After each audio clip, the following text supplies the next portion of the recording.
typically you run and then you slow down. So hopefully all of you are in this stage where you are already not sprinting but only running towards the Easter and getting ready for it. Maybe some cooking, maybe some cleaning or other things that you need to go through. So for today, I will be continuing with the Iconic Sonnia. So I'm just showcasing the box. This comes with this Scorch the Soul box. So there are two miniatures. There's this large Sonnia and regularly sized Sonnia. And what I did last week was start on the Sonnia. Let me just adjust the lighting a little bit to make sure she's in the spotlight in the right way. So that's what I did last time. So I painted the cloak, which took most of the time really, and it's got some hints of purple in the recessed areas, hints of yellow on the raised ones. Then I painted the skin on the face and the glowy eye and the fiery red hair. And that took me 3 hours because it's a big model.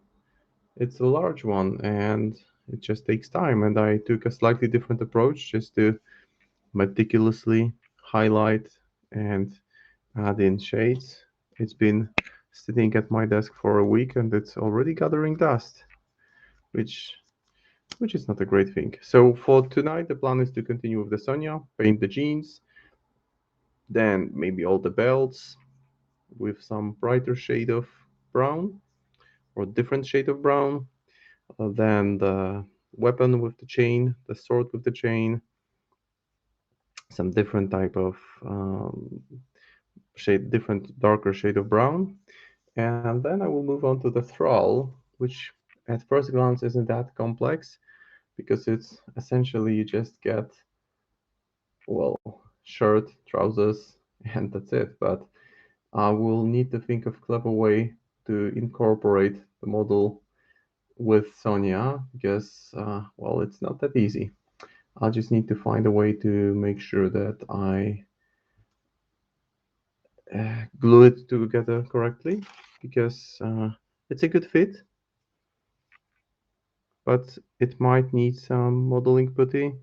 So maybe I'll just paint the skin last, and because I think that I will paint the thrall separately just to get good access to the back of the shirt and the back of the trousers and the boots and everything.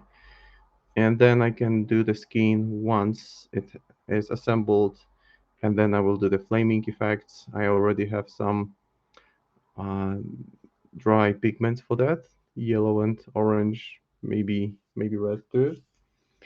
And also while preparing for the stream, I painted the base.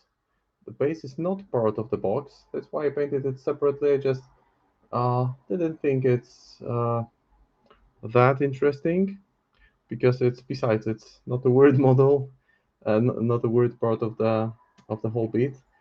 What is worth knowing is that this comes on uh, this is a 70 millimeter base. So if you consider getting a base for Sonia, then 70 millimeter is the size.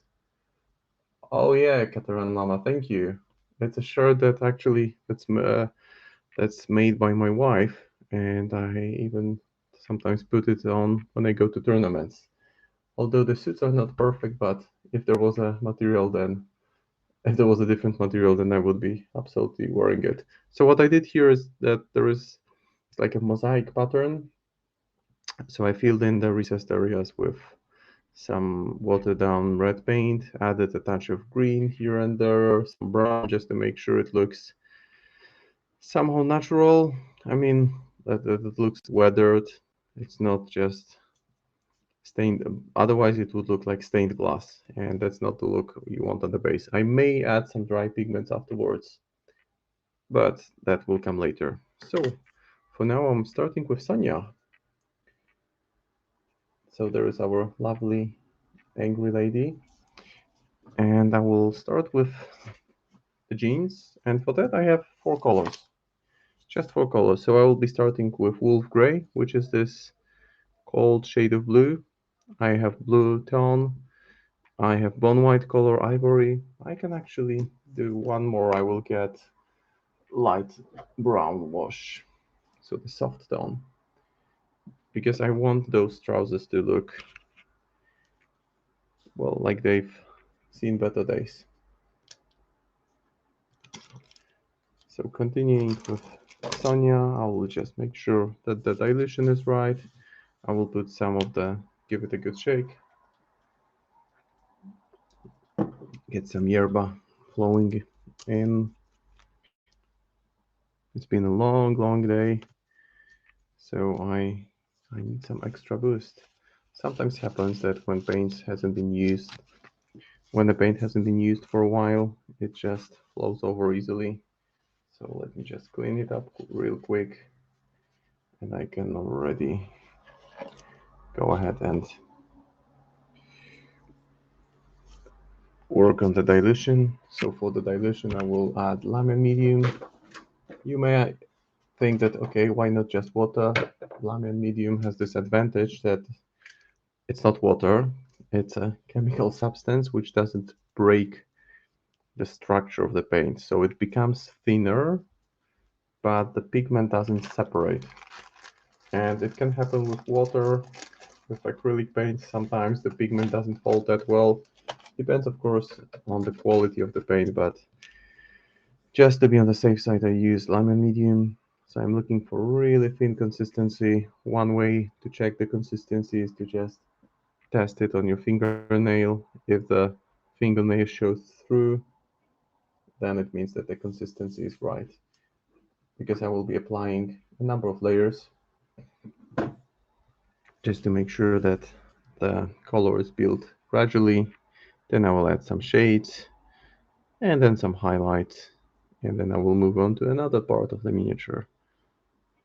And also the advantage of adding thin layers of paint is that I did some, well, a kind of zenithal priming on that, meaning that I base coated with black spray and sprayed some white on top of that. So it automatically created this clear overlay of shaded areas and raised areas. And now when I have this thin down paint, I can actually just apply it and it will naturally flow into the recessed areas, stay on the raised ones, and the kind of difference between the saturation of the paint will be happening just automatically as I do what I would be doing anyway. So just putting the base color.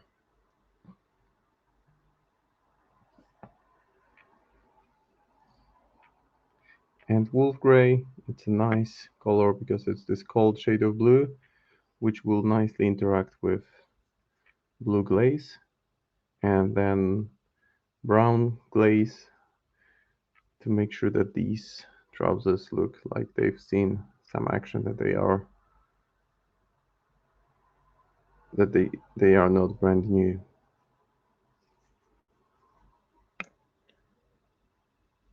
And I'm using a slightly larger brush. It's Wargaming Regiment from the Army Painter. It absorbs a bit more paint, and I'm working on slightly larger surface than I would normally, so that also helps. Now the only challenge here is to identify where the boots actually start, and there is this, I can clearly tell, okay, there is the line where the jeans end and the boots start. Because you don't want to paint jeans where there are boots. It's easy when you have some images to look up, and I've been looking at Sonia painted by Angel Giraldes, and he did a marvelous job on her. Now I'm trying to do her justice, although my take on this miniature will just be somewhat different. And certainly, Angel is a painter of superior skill, so it's really hard to compare to him. But you can always compare the styles. and approaches. Hey, Haunted. Nice seeing you here. How was your How's your rooftop coming along? Will you be continuing it, or I mean, you've already had your stream this week, and this week the evenings have been pretty long for me.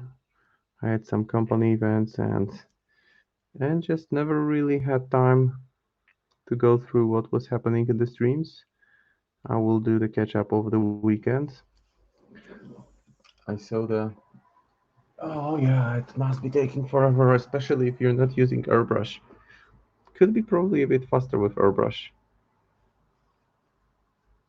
Wouldn't need such meticulous highlighting. But then where would the fun be?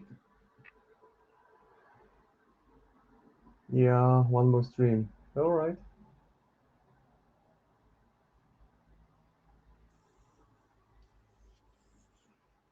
Yeah, yeah. It I can understand that it can take forever. Especially that it's solid plastic. So it's not like something that's made of cast or a plaster where it automatically where it all would automatically have some kind of structure to it. So that's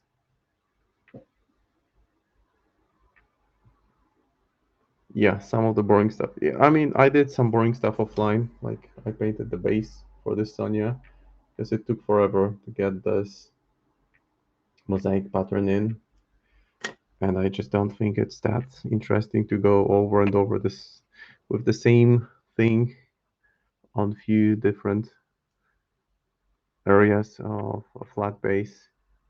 Just didn't seem that fascinating to have on the stream. So now I'm just using the same color and going slightly more over the raised areas, leaving a little bit of this slightly darker shade of blue at the back and in those shaded areas, just to automatically create some kind of shade. And I will add a bit of bone white to the mix.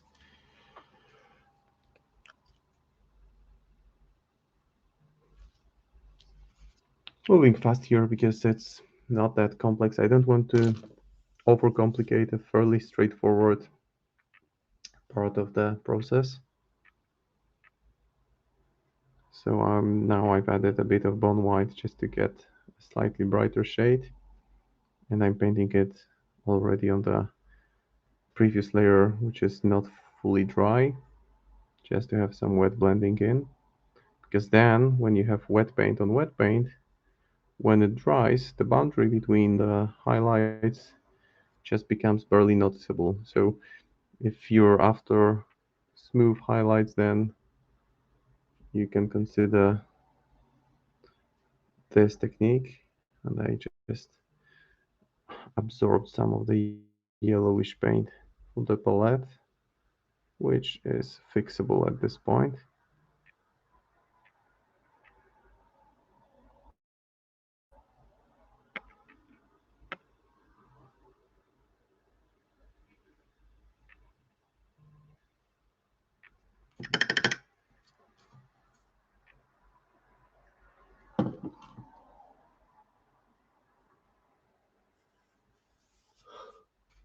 Entire Weirdscapes range on the stream. Wow, that's a project. That's quite big.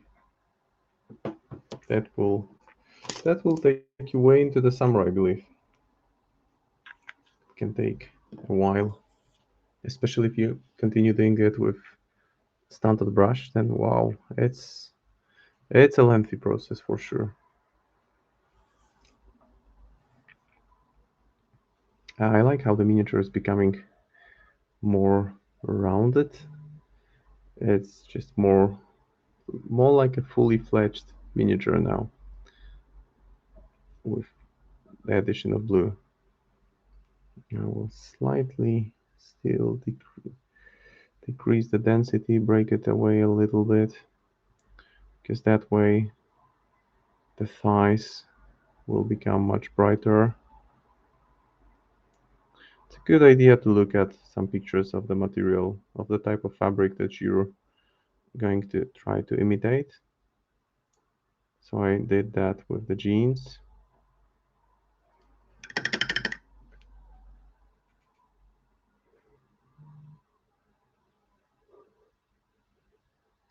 Mm, all right.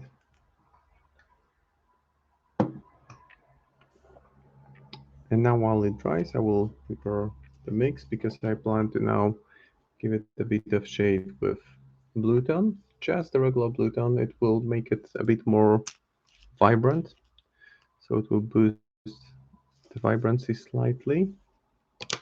And then I will use some brown in the recessed areas to further enhance the shades. I mean the shaded areas. It's a miniature that you if you plan to do it on the stream, then one stream definitely won't be enough. You need at least two. And I don't think I will do a third stream with her unless I feel like there is some value in the third stream. It all depends on how far I actually go tonight.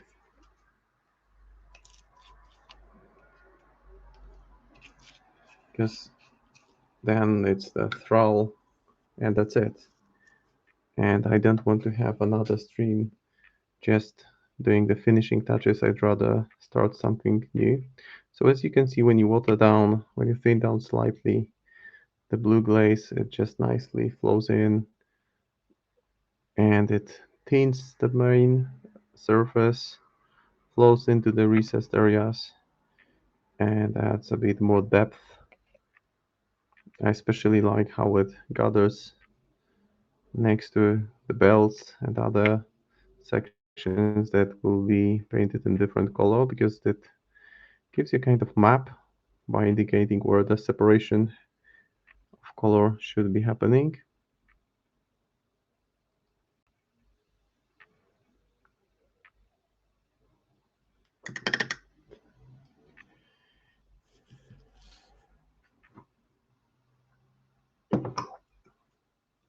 I haven't been painting much actually in recent days. It's been work, work, and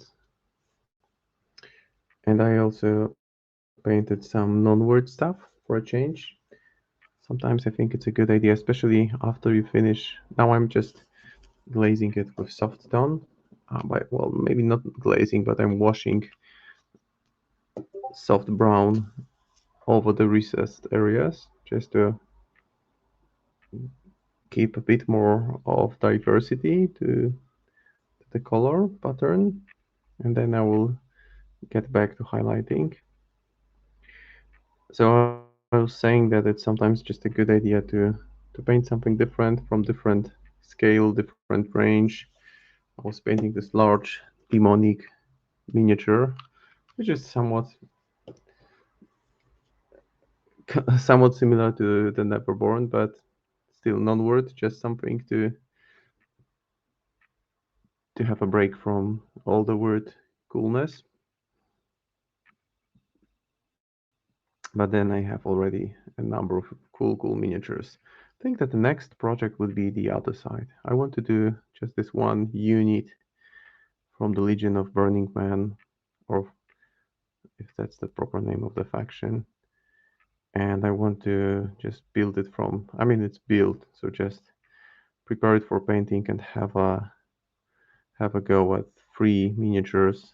I know that they function in the game essentially like wound counters, but each model has a lot of individuality.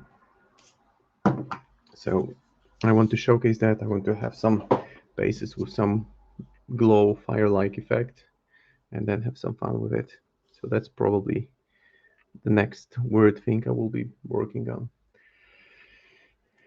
So now that the shades are in, I will still enhance the highlights a little bit.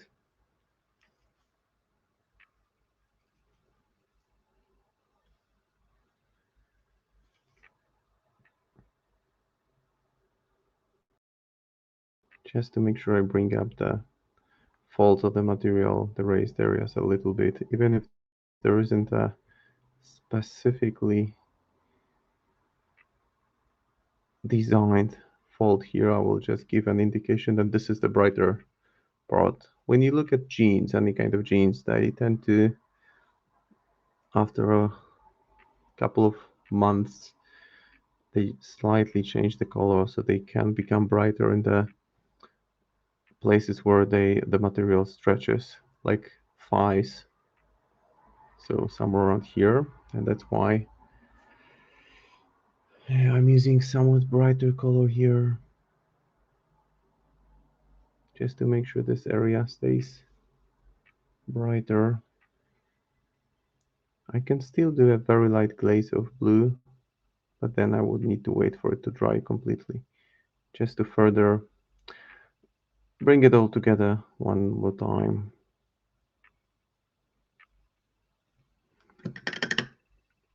Oh, and one funny thing I wanted to showcase.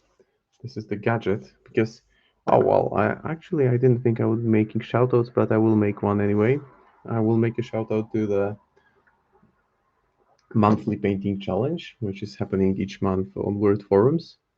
And this month there is this additional challenge of talking about gadgets. So, what kind of gadgets you use for painting? How do you make your life easier?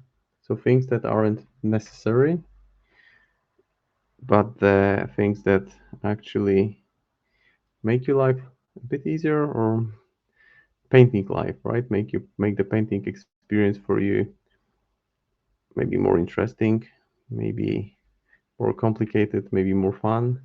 So I wanted to show you guys something that I've recently purchased. It's from a Spanish company called Green Stuff Word, and it's paint rinser. It's brush rinser by Green Stuff Word. But what's happening here is that maybe it won't show that well. So let me dab this into some orange paint just to show you guys how it looks. I will just dab the brush in an orange paint, which has quite strong pigment. Just to show you guys, here is the orange on the piece of paper. I will rinse the excess of the brush. Yep, that's the link. Thank you.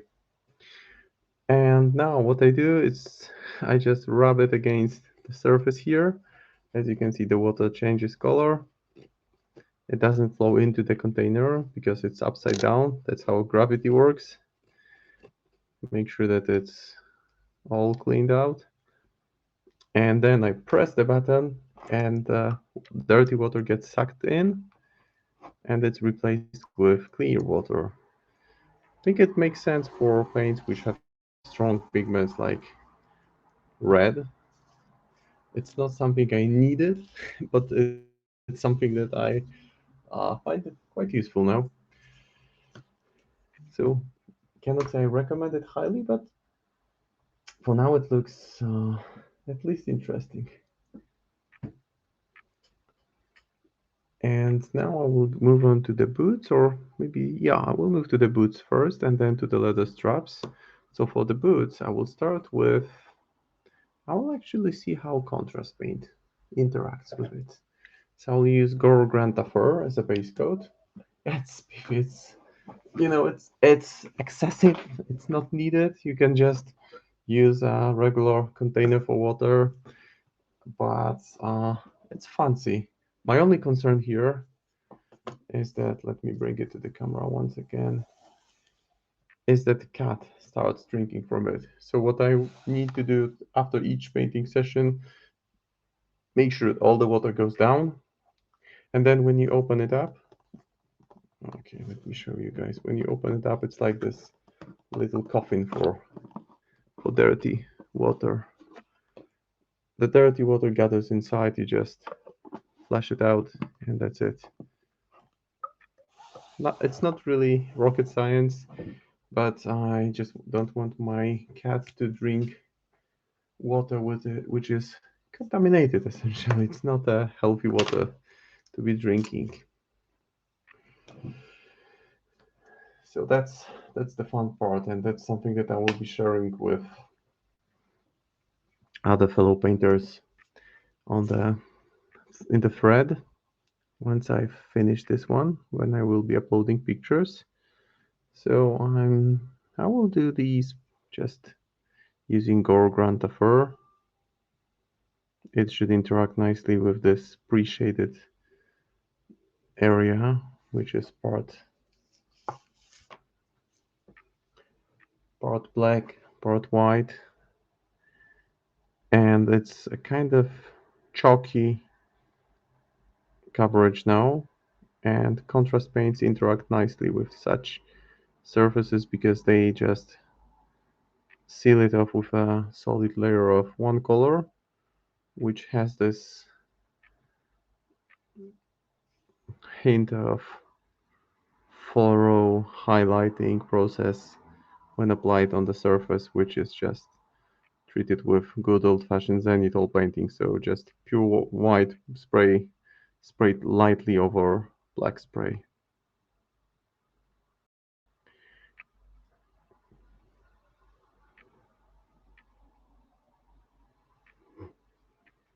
And also I want to use contrast brown paint here just to have a slightly different shade of brown, because I've used a couple of shades of brown on the cloak, so I want to make sure that this part looks just a bit different.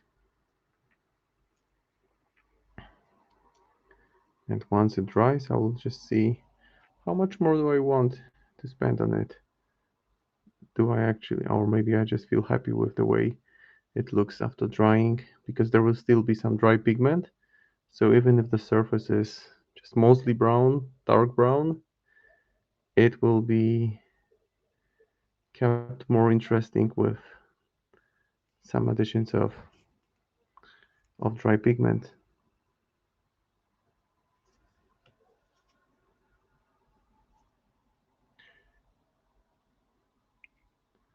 And we already know that there will be at least three of those iconic miniatures. The second one, which was clearly Seamus, has no release date yet. And the third one is something that looks, it's like a demonic, angelic, fey-like creature. So it's either Titania, the Autumn Queen, or Lilith. But if that one comes released on with a miniature in standard Malifaux scale, then I'm definitely getting it. Because it's like this female angelic demonic like character that's covered with some roots, leaves.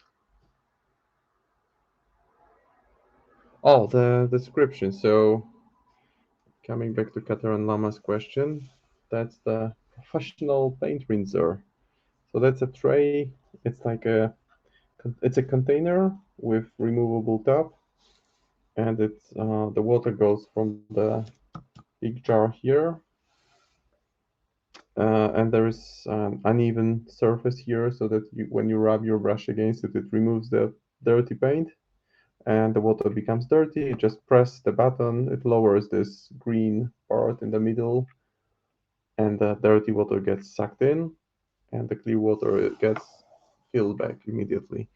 So it's a neat thing to have. I mean, you can get away with not having it. I've been painting for 20 plus years and I've never used such a thing. But I just thought that I was actually inspired by the Painters Challenge, where this month we talk about gadgets, and the only thing I could come up with were those magnetic miniature holders. So if you have your miniature magnet, you can hold it nicely. But then I thought, hey, I've been thinking about getting this. So obviously the next thing when you buy a gadget is you go to YouTube and watch a review. So I've watched the review, which showed that yeah, it's valid. Actually, it's can be handy.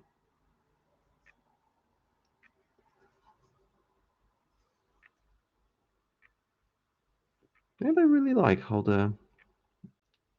how the brown looks when it has dried. Sure, no problem. I will also share it on the forums, but I will share it once I've painted the Sonia in my monthly wrap-up post. I mean, wrap-up post. Whenever I post there, I just try to make sure I go through all the entries for the month and comment on all of them because that's also part of the fun to comment and to get comments. So now I will just go over the genes to push the vibrancy because they look good, but they are a bit too bright. So I want them a bit more bluish, just a little bit. So I'm using this thin down blue lace. It's a blue ink from Army Painter, just a blue standard blue tone.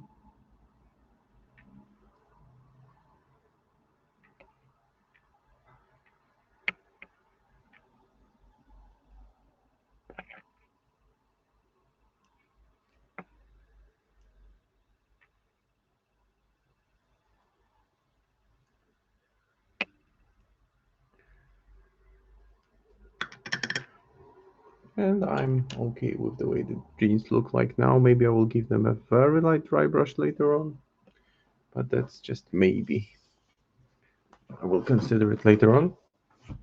Now I can do these armor plates. It looks like armor plate. So I'll just go for pure black. I will actually use black Templar, or maybe not black Templar. Maybe I will use something from different range of paints. So from Army Painter Speed Paints, which are the cheaper version of contrast paints, and I've been experimenting with them, and they don't seem to me to be inferior in any way to GW product.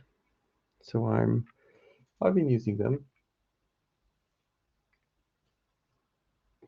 They are definitely much cheaper, which to begin with is a good thing.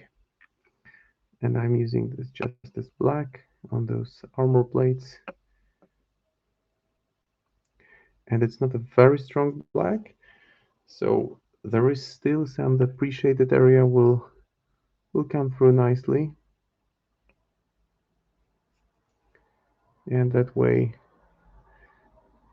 there is some immediately some depth to it. The same will be happening at the bottom. I just don't want to flood it with it too much, just to make sure I apply excess and then move it around the surface so it doesn't flood in one area, that it's rather transferred over it more evenly. You can then always get back and push the shadows a bit more.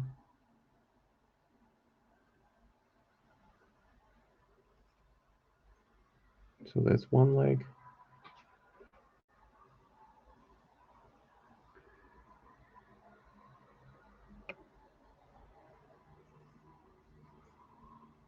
So pretty good start so far.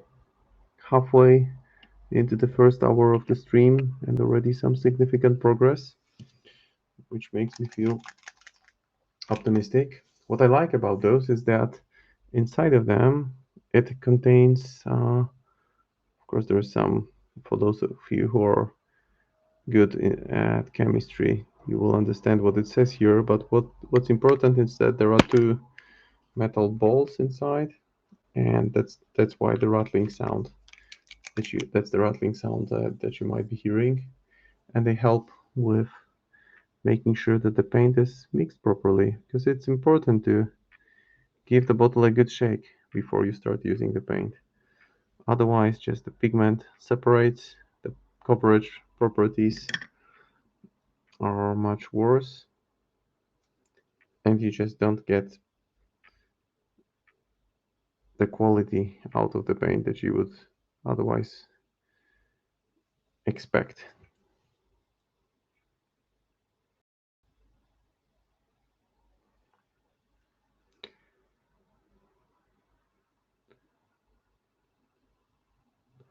So that's the base coat for the black part, which looks black gray right now. So what I will do is over the next pass, I will just apply a bit more black into the recessed areas. And while I actually have black, I may already put some on the metal parts.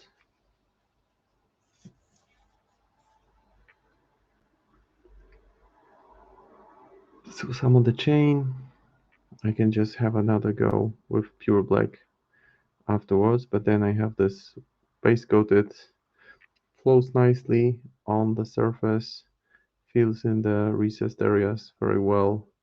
So even if I need to go with another pass of pure black over it, I will have a good base coat for the black.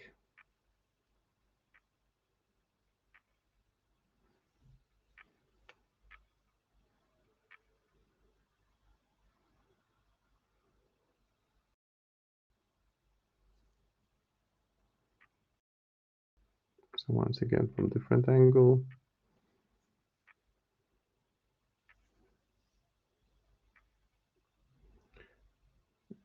It's a big sword for sure.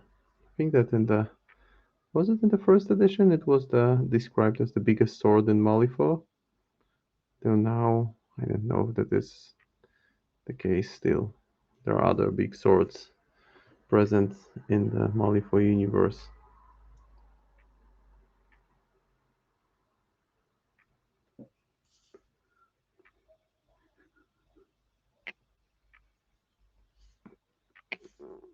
This is a bit of tedious part where you need to make sure that the whole thing is covered with black base coat properly, that you don't miss a single spot, because otherwise it looks really bad when you have all black surface and then all of a sudden some white shows through, which is just not optimal.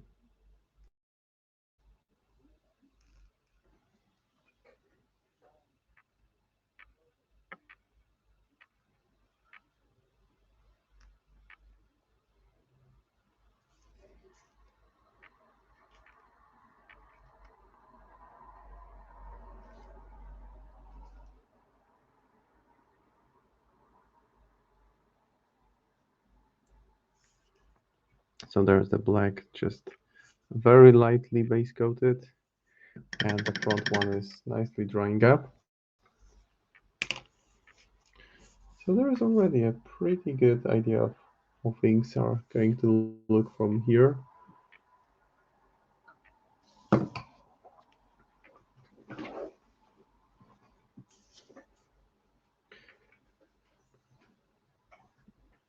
So what will happen next is I will push the shades a little bit more. So for that I will use contrast black Templar, which is a bit darker than the Army Painter one. It's got a bit stronger pigment. And I will apply it directly from the container. And instead of going over the whole surface, I'll be more selective now. So by selective, I mean just going to the midsection, making sure it stays a bit darker, the lower midsection. Just looking at the top and thinking where the shade would naturally form, where the shaded area would naturally be slightly darker.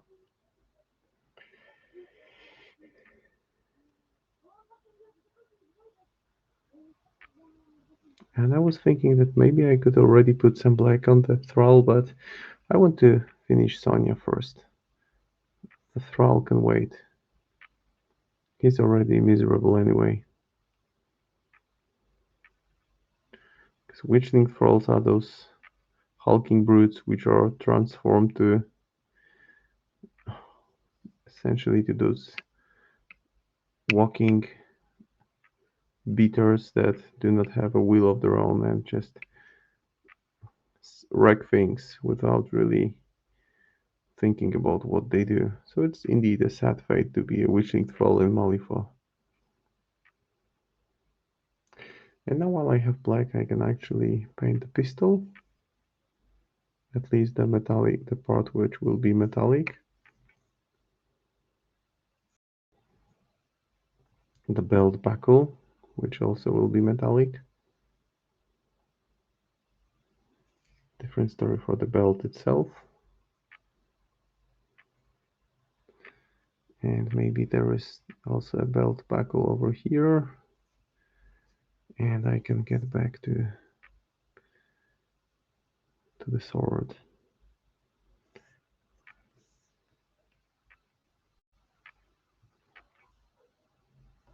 So one neat thing that you can do while painting metallics is to use a little bit of gray to just increase the opacity of the color when glazing with black glaze, because then any kind of highlight you put with silver will become more vibrant and striking immediately.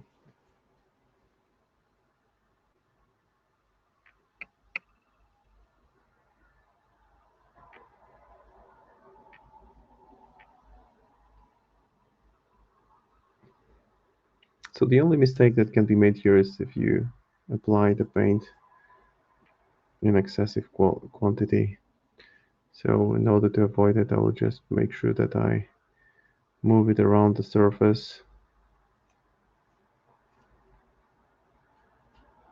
And there is this side of this blade attached to the chain that hasn't received proper paint treatment.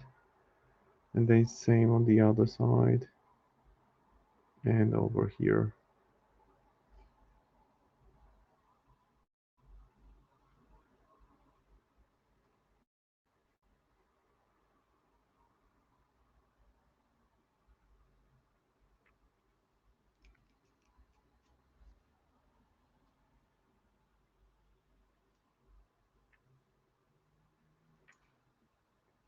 There is one more shade of brown to be added here, which I want to actually experiment with somewhat reddish shade.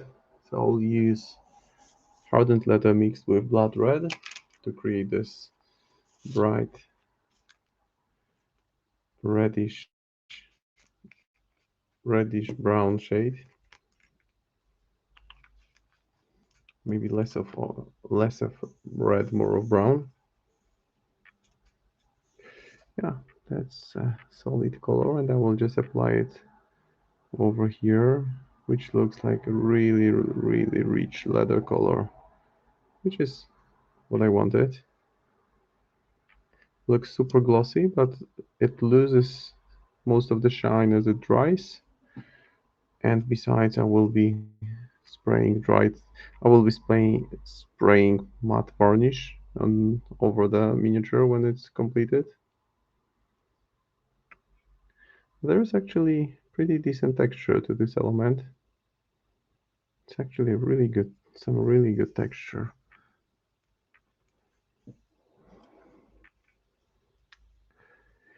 And this is the moment where things become a bit awkward because I need to get to the recessed areas, which means that I need to position a model in a way which makes it possible, which in turn makes it impossible for you guys to follow on the process. So my apologies, but it's just a few more brush strokes and I'm done. The same from the other side.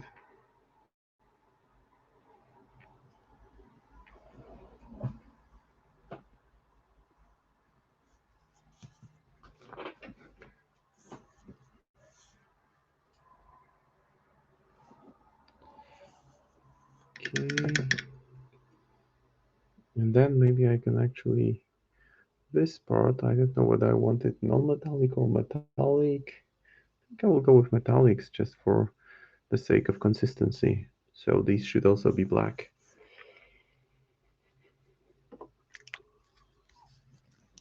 Or at least darker to begin with.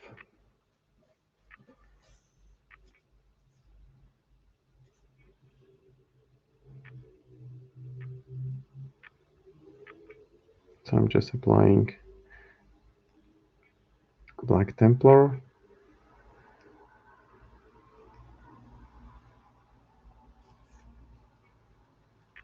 The same to the bottom,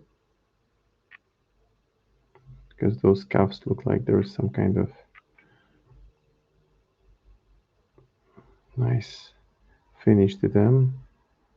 Fancy ornaments here, because it's for sure it's those are the clothes that she wears for work, which means for fighting and burning.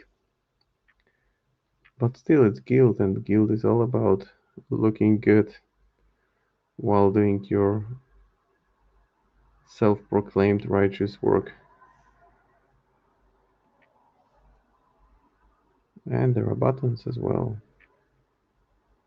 I would have missed them if I hadn't looked from different angle. And there is also something that is most likely metallic element here.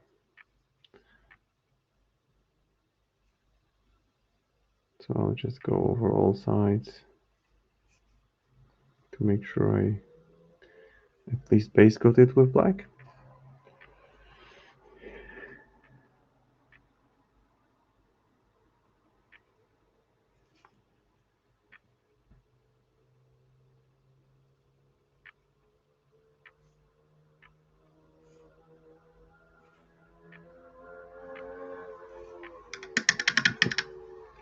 Now we'll just use gray, maybe a slightly darker shade of gray to highlight those.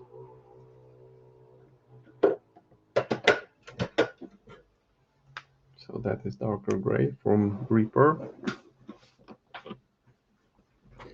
And I will mix it with some lime and medium,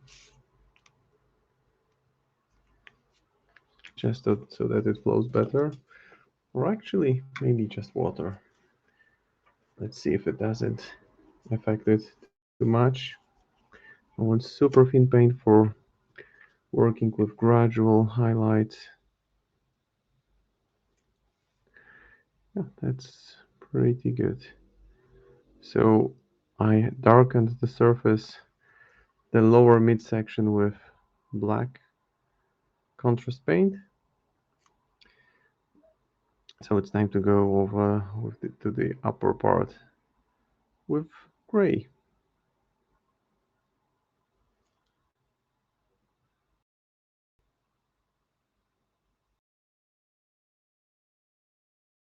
And keep it slightly brighter.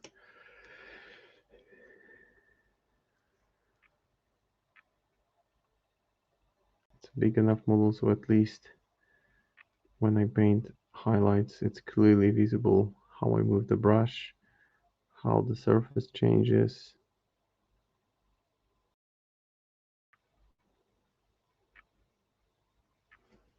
And what the consistency of paint is. And as I said here, I'm shooting for slightly thinner consistency because I'm thinking that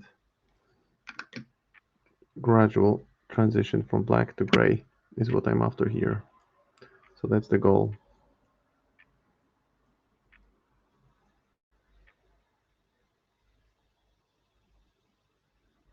This one will get a bit more intense gray, just so that make sure it. This part I feel like it's like a frame for those armored boots. So I want it a bit brighter.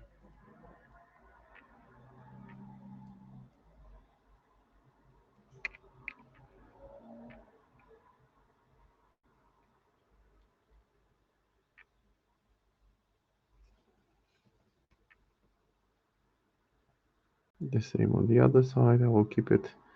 I will even push it to pure white for the final highlight. For now, I'm just framing my way around them.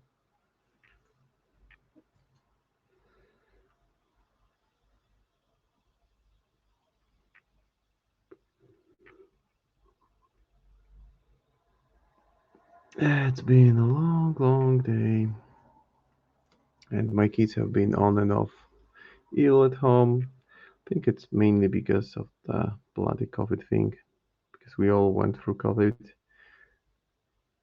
at the beginning of February, which meant that with the lockdown policy, we were stuck at home for the most part of the month and for large part of March, which is really bad because if you don't go out, especially when you have young immune system, that system doesn't get exposure to regular viruses that it would be exposed to, and any kind of minor infection catches it off guard. At least that's what I've been observing with my kids and kids of my colleagues. But the spring is here. Today we had like 20 plus degrees, so in the sun it meant that people could wear just short sleeves and sit on the grass in the park. It's been probably the warmest day of the year so far, so we are spoiled with weather this week. Let's hope it holds like that over the next couple of days, just so that we get some quality time for long walks during Easter break. But you cannot hope for too much. But then we had snow just a couple of days ago, so in the end, nature balances out. And there has been quite a lot of rain. Refilling my yerba matero. And I reckon now I will move to slightly brighter shade of gray. So I'll put the same gray on the palette, only boost it slightly with ivory white. That way it becomes immediately brighter. No, just mix it.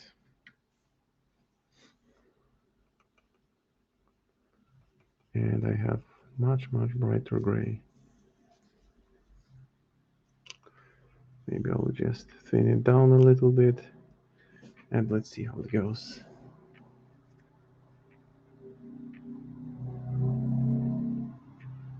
Maybe a bit too thin or too much on the brush.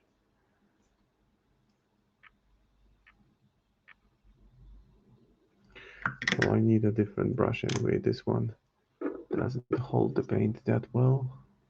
This one should do better. It's smaller and it's got better bristle. It is better indeed. So I'm just lightly hitting the upper midsection for this smooth highlight. And the same on the other side. It looks easy, but it requires some really good brush control just to make sure you hit just the mid section of the upper section.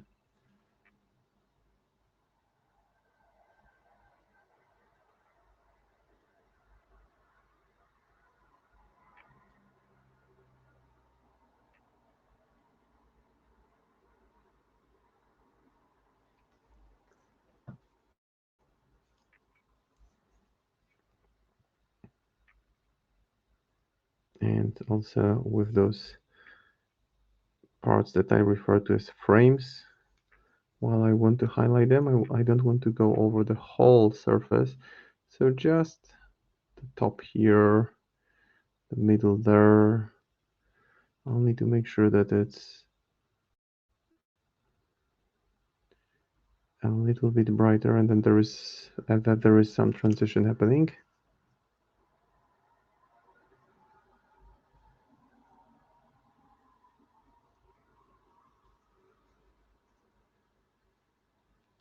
Maybe the top here.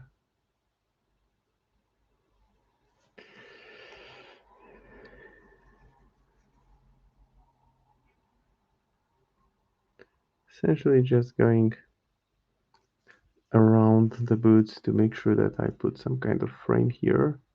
And then I can give it a glaze, maybe of blue.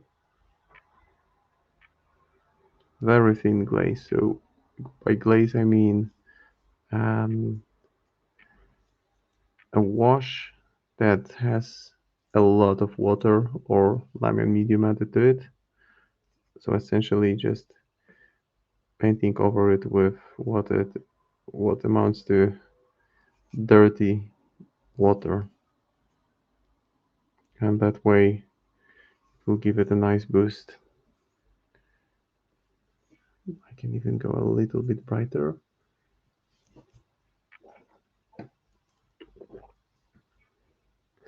And the first hour is almost through. So time to reflect on what's been done. I started with the jeans, then moved to the boots, and now painting this front part of the boots, which is like armored plates or some kind of protective structure.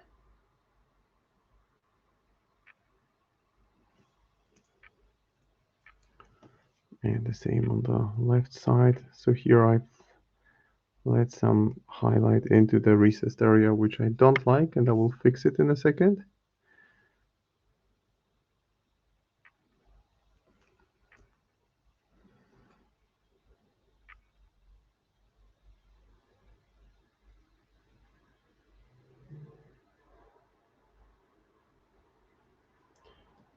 Let's process it nicely.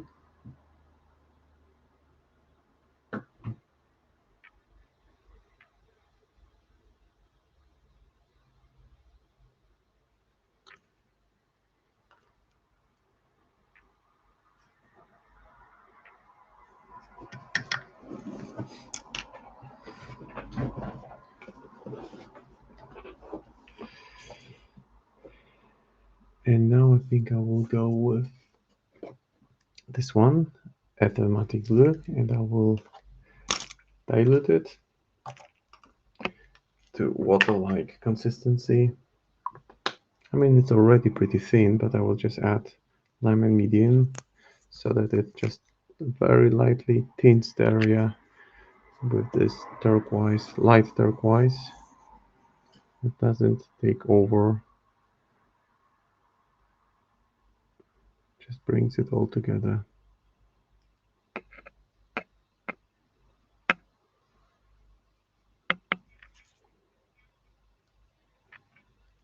Making sure I paint the sides, because that way it will further boost the highlighting steps that I've put in before.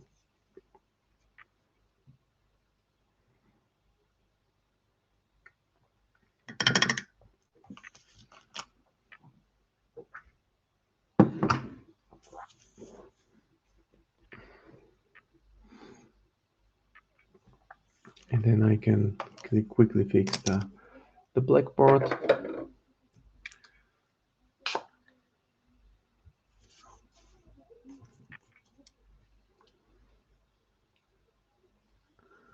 Which I want to add here.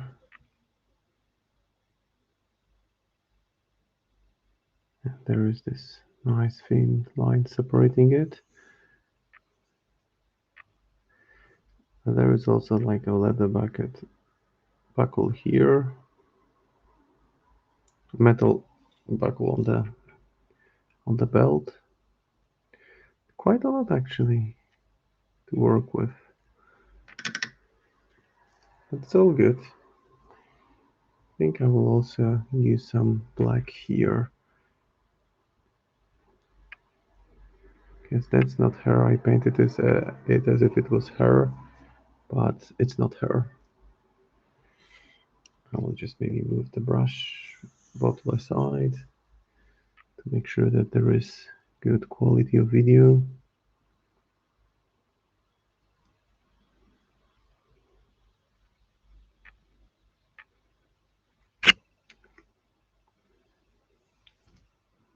And also separate the line here.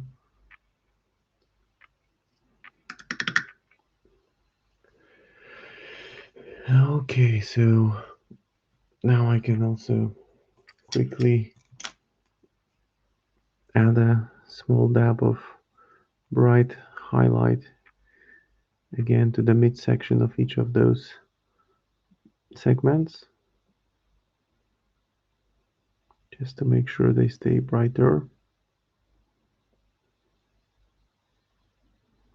Just very, very thin brush, very quick and narrow brush stroke.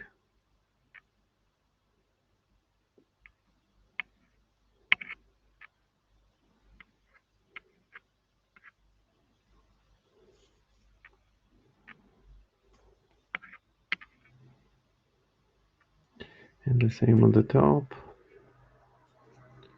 And yeah, and then it will of course get some dry pigments absorbed, so it will look even more 3D. So there is some considerable progress after the first hour of the stream, and the miniature is looking pretty good. I will now move on to the other leather elements. So to the belts, I think, because they are in a slightly different shade. So once again, I will grab contrast paint. This time I will grab snakebite leather because it is this yellowish shade of brown. And I already have yellowish shade of brown on the cloak, and that is true. However, I want to see if this one is different enough to work with. So I'll start with the boots. Yeah, it is different enough, and I like it. I like it a lot.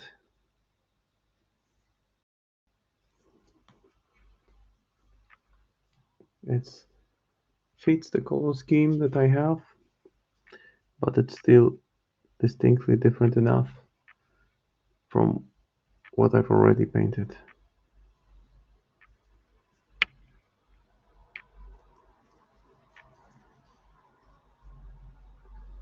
The same on the other side. And I'm not that meticulous with boots because they will be strongly affected by dry pigments. And no matter how much work I put into the highlighting process now, it will still be not that clearly visible after I play with dry pigments on top of that a little bit. So there is just no need to put in that much effort if it's not going to lead anywhere in the long run. So that's my approach here at least. And then there is this belt here.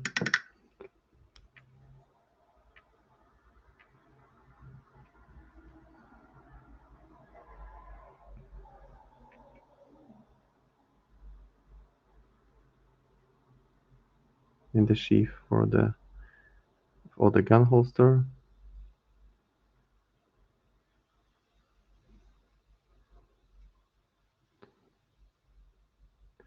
And what I like about contrast paint is that they nicely flow into the midsection, whereas the edges of each of the belts stay slightly brighter. It's the same thing that's going to happen over here, or I should say up here.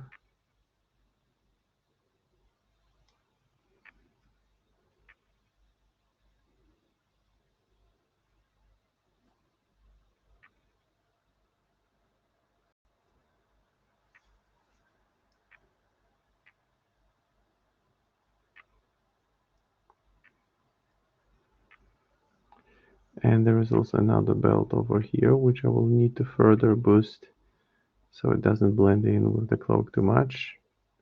Currently blending in too much, but that's just the start. And yeah, and then below the arm there is another one.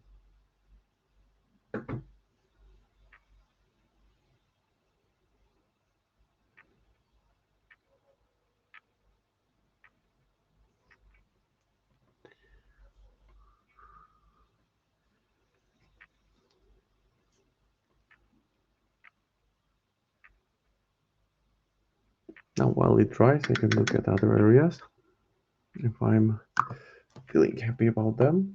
But it's already getting nicely filled up with details. So I'm feeling pretty good at actually I might get the main work done during tonight's stream.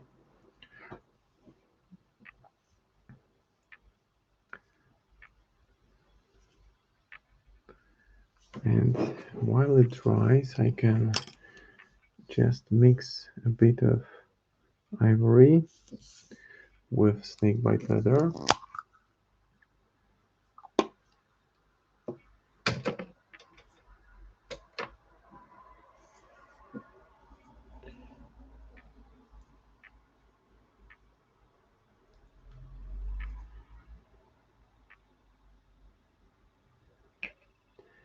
And just work around the edges of each of those belts. This is the meticulous, time-consuming work that makes this part look that makes it really pop in the end. So well worth the effort. I don't want the thin lines on the edges to be super even, just like they wouldn't be super even on a normal belt. So if you have a brown leather belt at home and if you're painting one, you can just look at it for reference, and that's another metallic part which I will need to base coat with black later on. But that can wait. There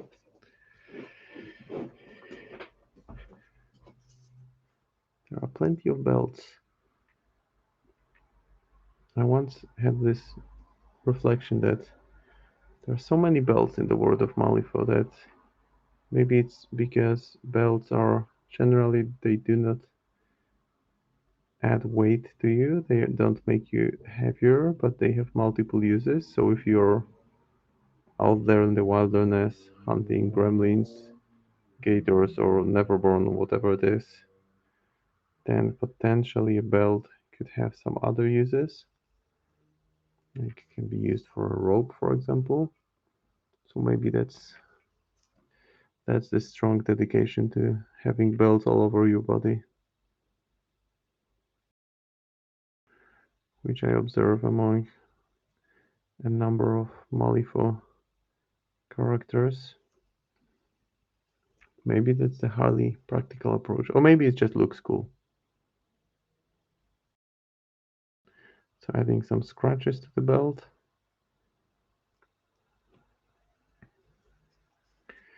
And now slightly picking it out here as well. Again, not perfectly even. It's actually fine for it to be uneven.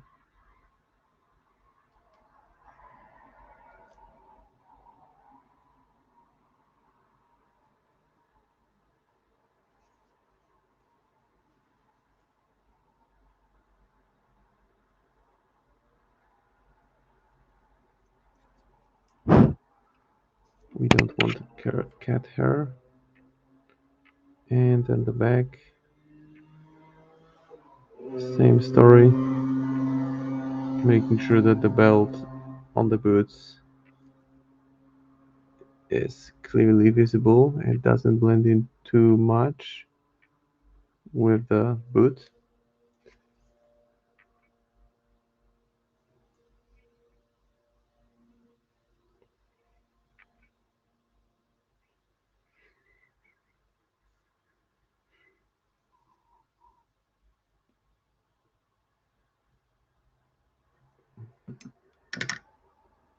While I have brighter paint on the brush, it's always also a good idea to look back and see what other elements could benefit from a bit more of extreme highlight.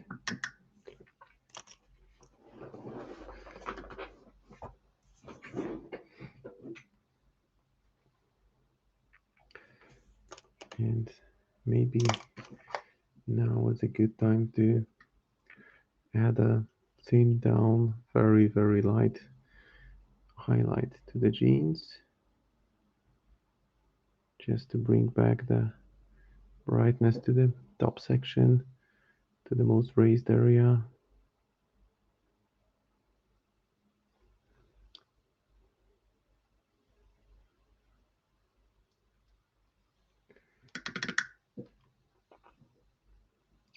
And there is a skull-like thing here, so I will just base coat it with white. Then it will be glazed over with bone color.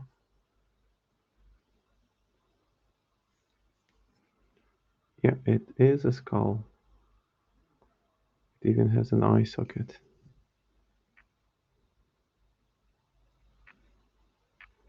Okay, so that's out of the way. And Sonnia is growing. Well, thank you. There's plenty of detail here for sure.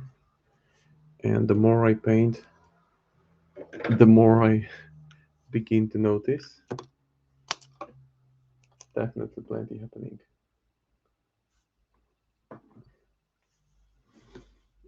I can just pause for a second.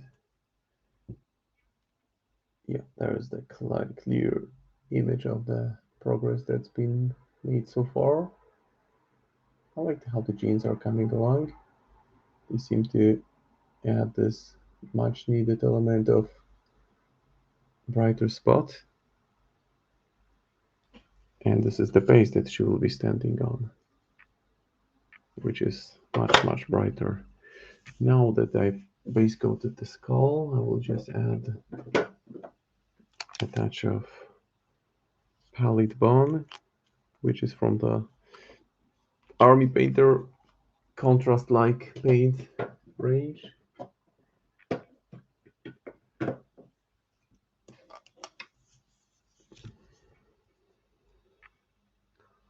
So I hope that one day, if someone needs to paint this miniature, that they check out the Playword channel and just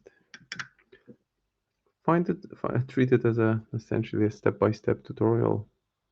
So while it's drying, I'm already applying white so that it's wet blended nicely. And speaking of Word, good thing that it's happening right now that you shouldn't miss out on if you're a fan of Word. Go to the store because there is Easter sale going on and there's plenty of amazing stuff. So just go ahead, check out the Easter sale. If you spend $100, you get this amazing model, which is a bit of a ridiculous model because it's a rabbit pulling a magician out of a hat, and that magician is Angelica. So she's from Colette's keyword, and I have to be honest. If I was an Arcanist player, my order would have already been placed. But fortunately for me, or maybe for my wallet and for my bank account, I'm not an Arcanist player, so I'm not making an order this time. But I was really tempted just to place an order for an opportunity to paint this awesome miniature. Yeah, that's the web address. That's where you spend your money on quality products. And the Easter sale is going, I believe, until the 20th or until stocks last, because some miniatures are limited. And if you go to $200, then you get one more limited miniature like Alternative Titania, Alternative Willy, which is called Misfire, or just one alternative model from the broad range that has been produced. And then if you go to above 300, while the stocks last, you get Alternative Hana. And that's pretty cool thing to get because this is a super rare model and it's one of the nicest from the range. I can attest to that. I've painted this model more than I think at least 5 times so far, and it is an amazing model. I guess it's time for the metallics now. So let me grab the chainmail. And we'll be doing some dry brushing.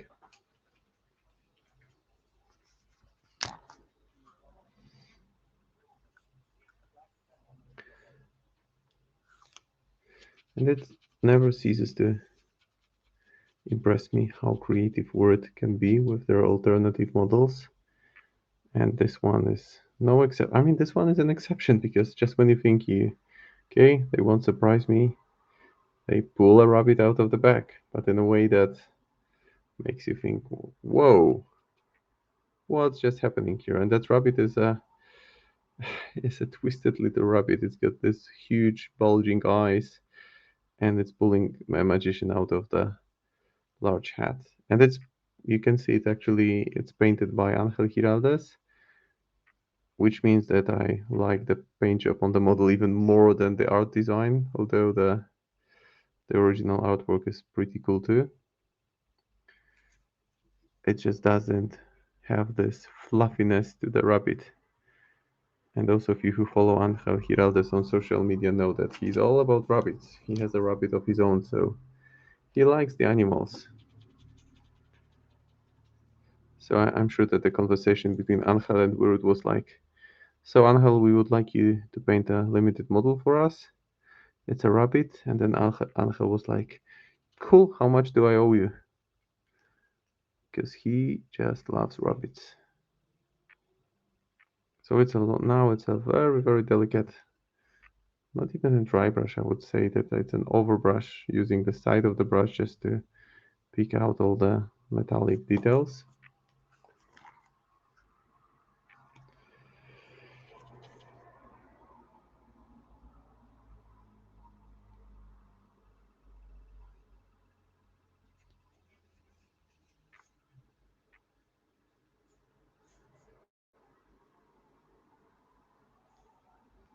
And it's Great Friday tomorrow, so a lot of people have days off. I hope you get some Malifaux in.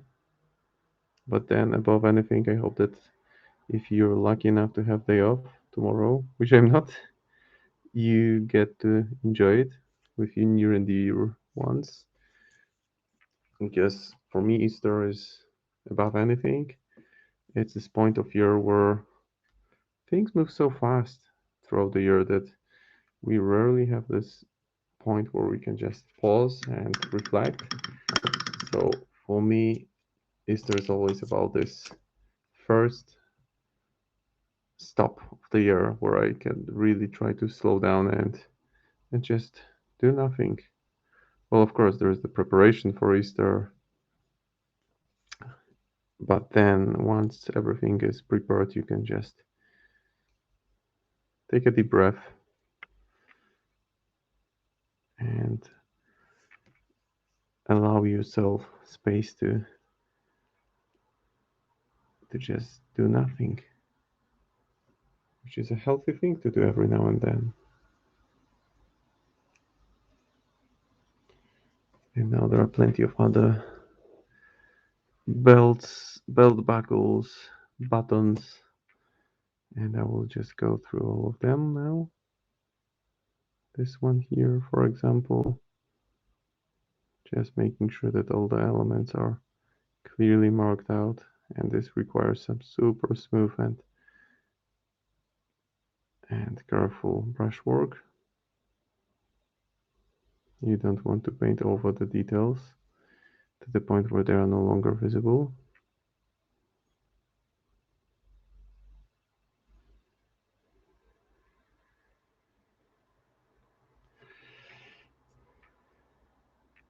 Maybe those buttons here as well, because why not? Otherwise these will just not be visible at all.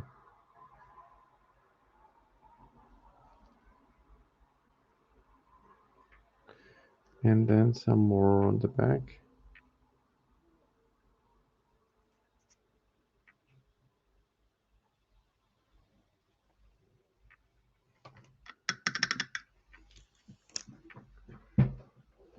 And And I love the URL address. Give us your money, please. Thank you. So true.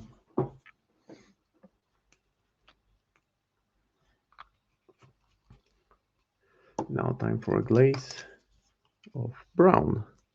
Because the miniature is mainly brown, so I'll just go with this idea and give it all a bit of a glaze with soft brown, and then I can work on highlighting it again, picking out the details with brighter shade of silver.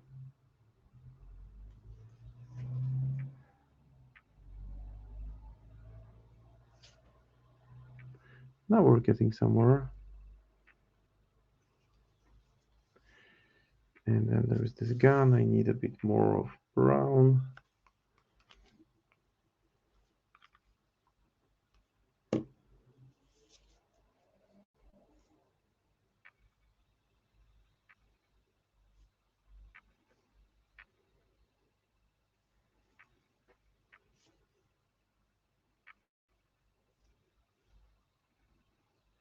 Not that much, but some still.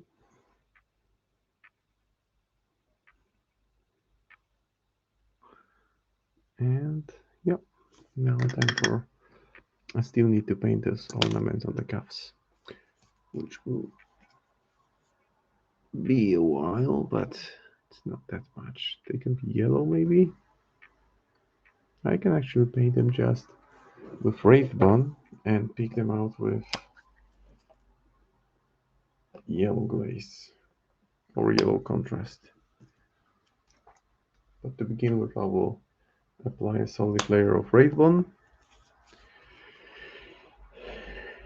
Yeah, I just don't want to speed up too much.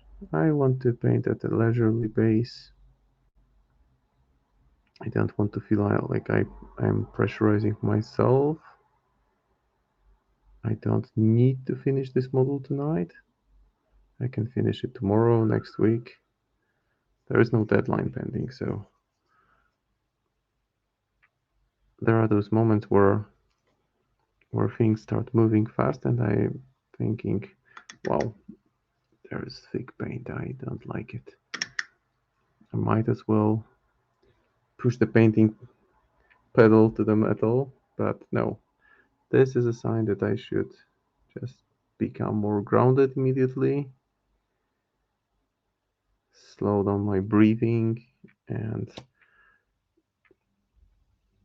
reset myself and make sure that I enjoy the process, not the effect. Not only the effect, because of course I aim to be in a position where I enjoy what I see as the final effect, but process is something that should be enjoyed. Getting philosophical here, but I think it's just important to acknowledge it that yeah, while we love to see painted miniatures on the table, in the glass cabinet, and or whatever, wherever you hold them, wherever you store them, it's a lot of effort to get them there.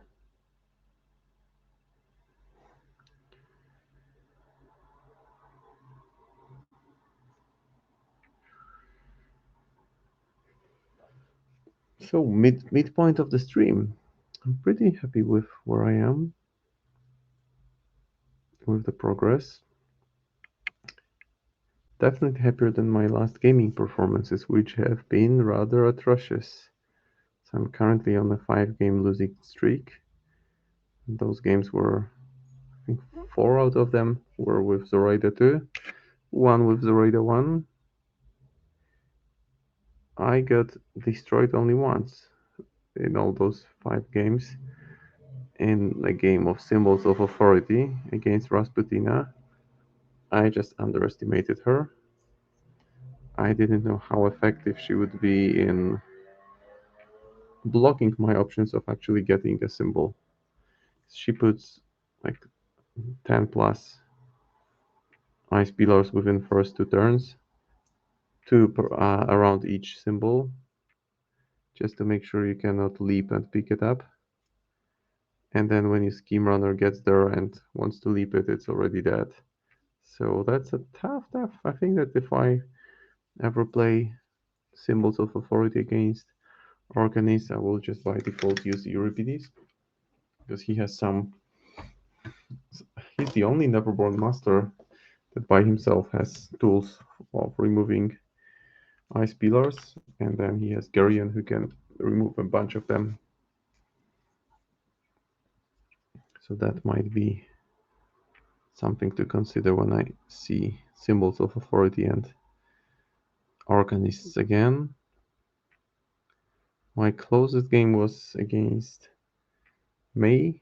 It was May 2, I believe. And it was a game with Break the Line, where I quickly settled into a solid advantage in the first 2 turns. But my main mistake in that game was that I took Widow Weaver, knowing that she's great at removing scrap markers. I even killed Sparks and at the top of turn on the top of turn 1, I believe. But the thing is that no, it was turn 2 when Sparks died.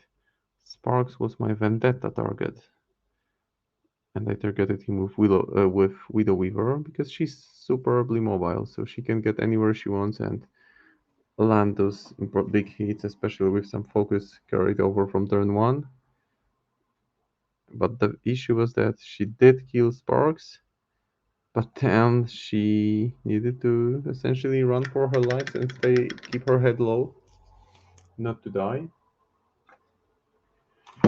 and to make it to turn 5 to get me at least 1 point.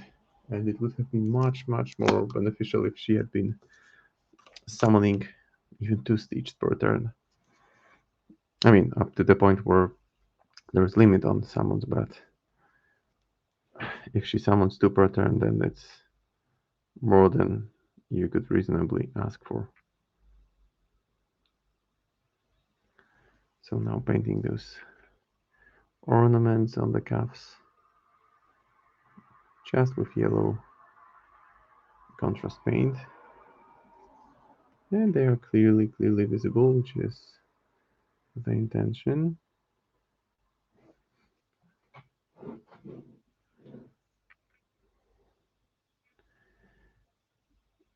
So that was a lesson learned. Now, and besides, also with Zoraida 1, I still fail at the most obvious thing, which is one of her greatest strengths, which is the ability that whenever an opponent cheats, you can look at the top of your deck or their deck and remove a card from it. You can flip the card, pick at it, and remove it or keep it there. And it's such a powerful ability if you do it on consistent basis. If you don't, then if you do it only once per turn when you remember, then yeah, then it's just bad. Doesn't get you anywhere. So for my next Zoraida game, I think I'll just put a large piece of paper which says flip cards, silly, something like that, just to make sure I actually do it. Because otherwise, it's like driving a sports car at low speed on a highway. That's how it can feel like.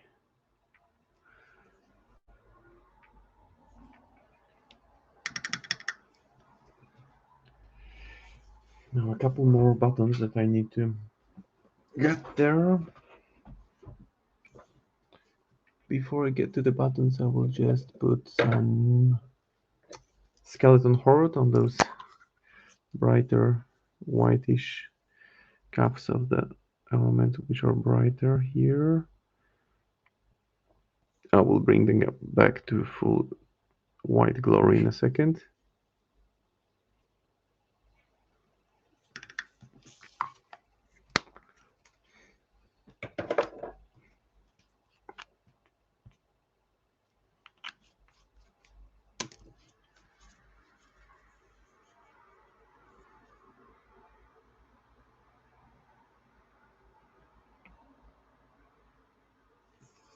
Just a little touch of pure white. Well, it's not pure white, it's ivory white. Maybe on the skull as well.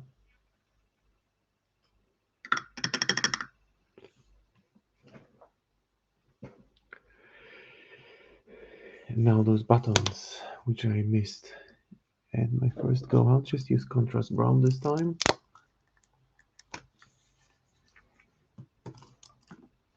Well, at least there are no hiccups with technicalities today. It's been super smooth so far.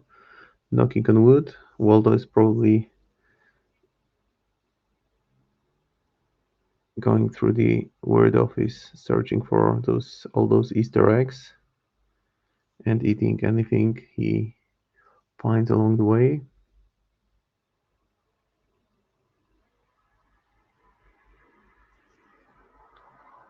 Yeah, and the same from the bottom. So contrast paint is good for marking out those areas like buttons,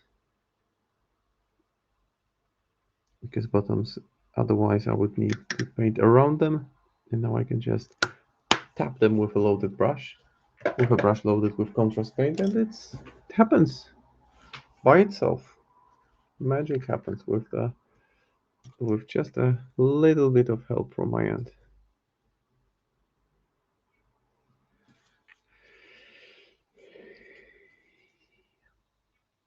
So quick highlight of each of those: chainmail, then a glaze, and then mithril silver.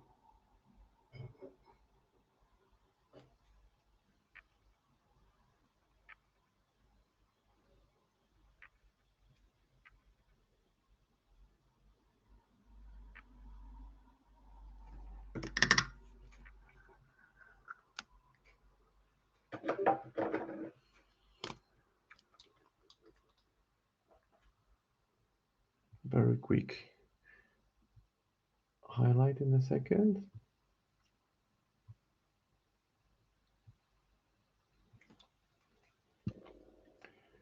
I mean, highlight. Now it's just a quick touch of soft tone, just to make sure this silver part becomes a bit more interesting. So adding a little bit of depth to it.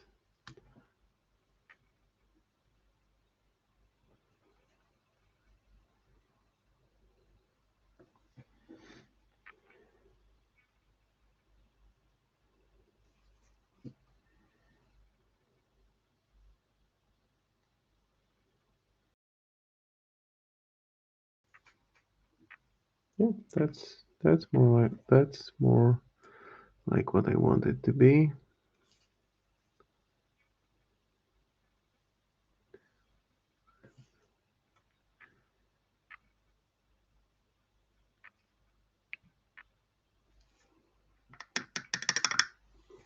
And now pure mithril silver, so the brighter shade of silver.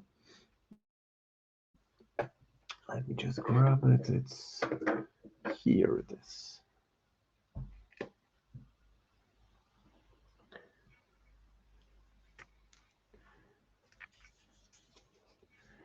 So now I will be lightly just touching up the edges and adding just a tiny quick highlight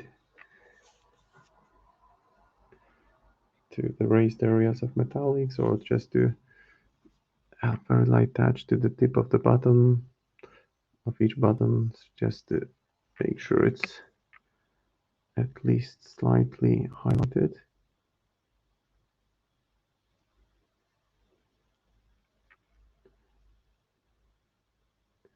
Now time for the chainmail. For the chain, not the chainmail, just the chain.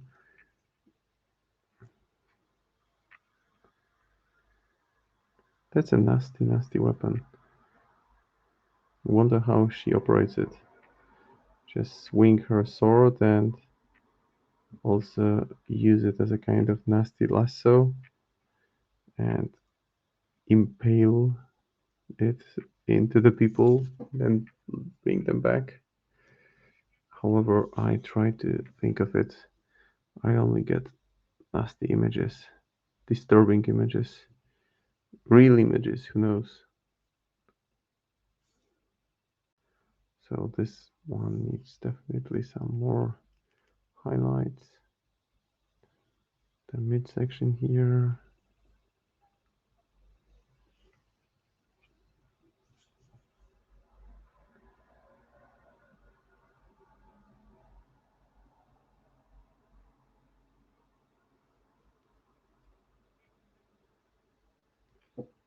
And the blade. Just make sure it's much brighter where it's supposed to be sharpest. And there is Sonnia pretty much done. I kept the colors darker on purpose because then the flame elements will be more clearly visible.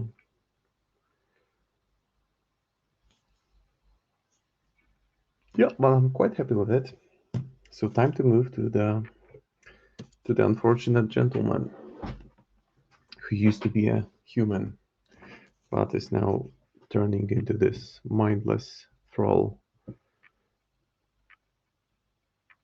So I guess it's dark trousers, black boots, human skin tone, and chainmail. That's the plan.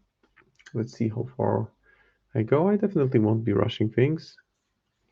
Not in a hurry whatsoever. So starting with Basilic and Grey for the pants.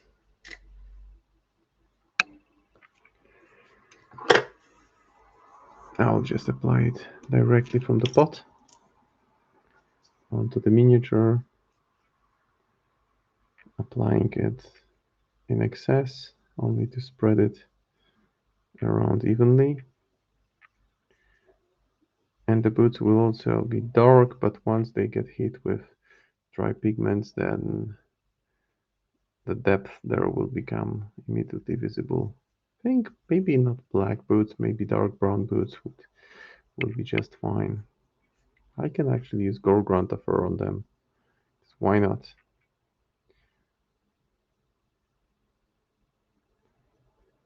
Maybe Sonia and this guy have their shoes made at the same spot. And besides, I don't think that in the world of Malifaux you're actually spoiled for choice when it comes to your basic needs like shoes, food, maybe more fancy with weapons. Maybe you need to be. Yeah, and now Gorgranta for the boots.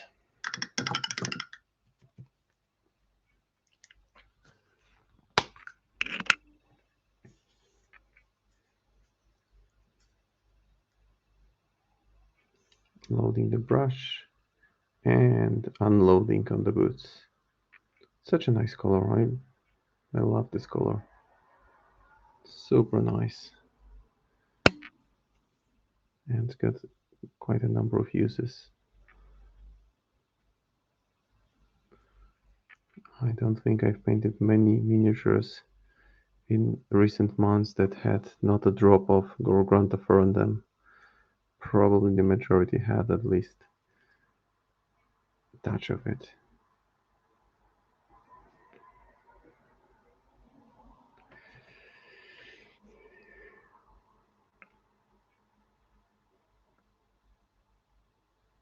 The other boot, I just really like how it immediately makes strong impact on this surface that's been treated with zenithal highlights. Well, not maybe not zenithal highlights, just zenithal pre-shading. So black surface with white sprayed from the top.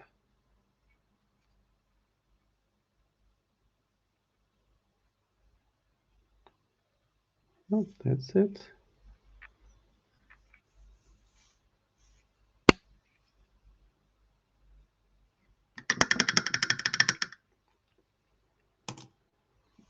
Now time for the shirt.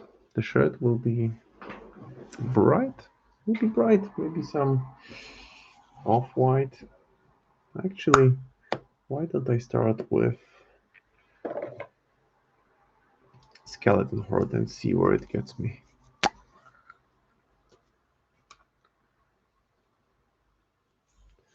Frankly speaking, I wasn't really expecting to get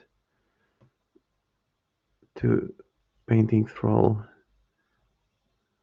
midway through the stream. I had thought that it would be much later than that, but here we are. So let's use the time well. I will be adding a number of highlights here for sure.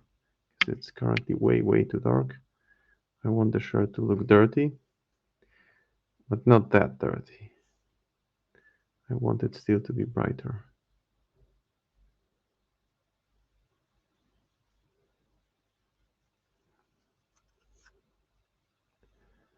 It will take a second to dry. In the meanwhile, I can just also give the base coat put the base coat on the skin.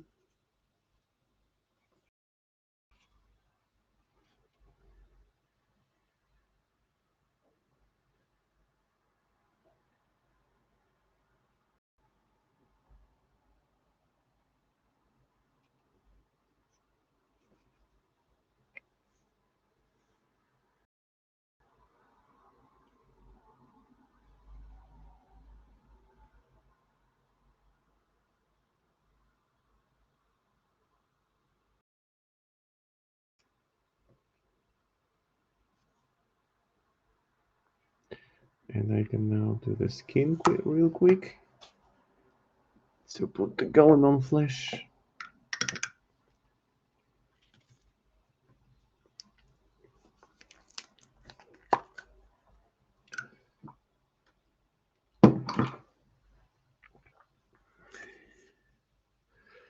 And the second hour is shortly wrapping up. Time flies by.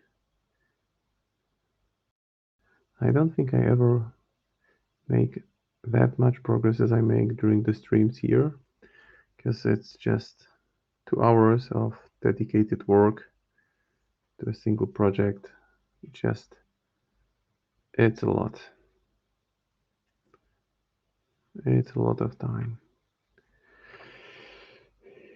Yeah, and this will require some work for sure.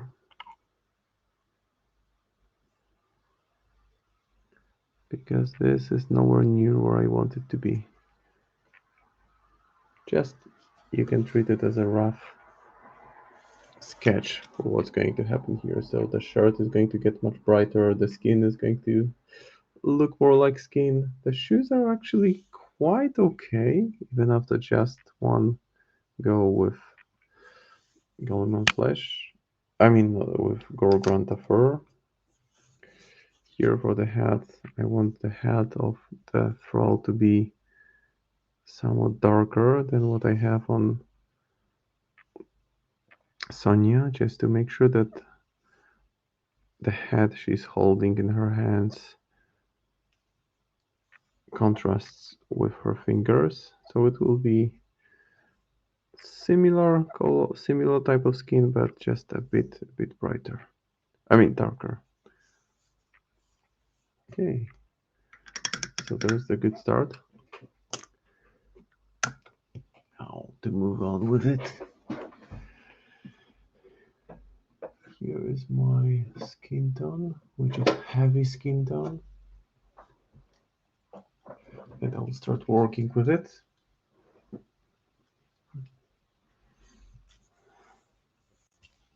And apply it on the body. I can just add a little bit of Gallimon flesh to the mix to make sure it's a bit darker.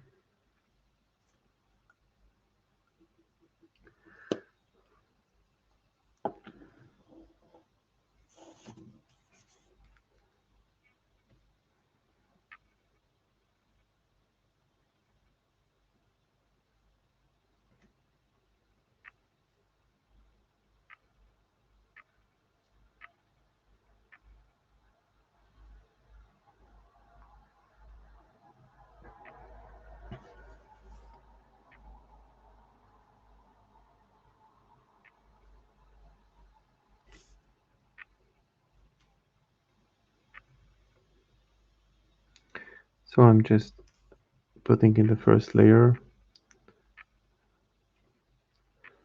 making sure that there is some dilution to the paint, and I will go over it again.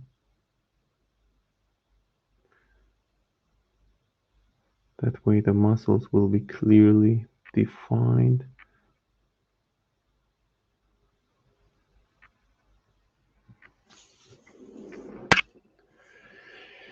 And the same on the head.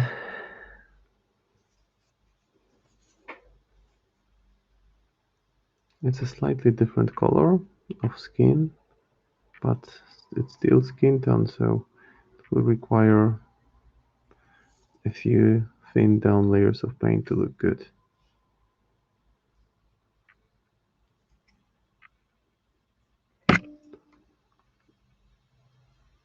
Well, if he had any hair, then it would be somewhat easier, but since it's a baldy, then it's just the skin tone, nothing else.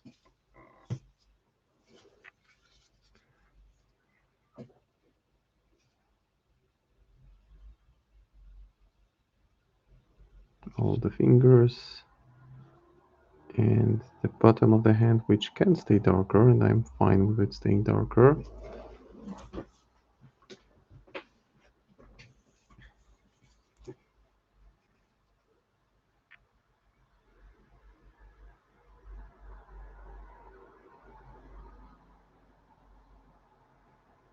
You just need to factor in that whenever you work on large scale model like this one, just start by planning for minimum of 10 hours of work, and then it's just the absolute minimum, I think. Well, depending of course on the quality you want to get, but it's hard to think of any way of keeping it much faster without cutting corners, of course. So the chest again, some more work here. So the color is becoming much more solid now after a few passes.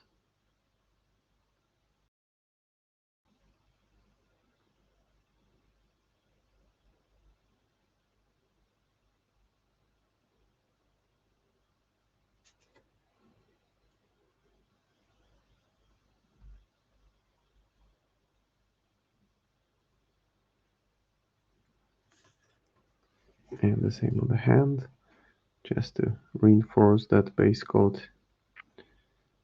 I will go over the same areas with the same paint, with the same consistency, and that way the raised areas will be becoming gradually brighter, whereas the reset ones will remain darker. And also I want to have some maybe blood splatter on the hands, look like it's there. The thrall is pulling heavily against the chain that binds, that hold him. So the hands are for sure affected by it. Now let me switch to brighter shade of skin tone and start mixing it in with the base coat. There it is. It is much brighter indeed.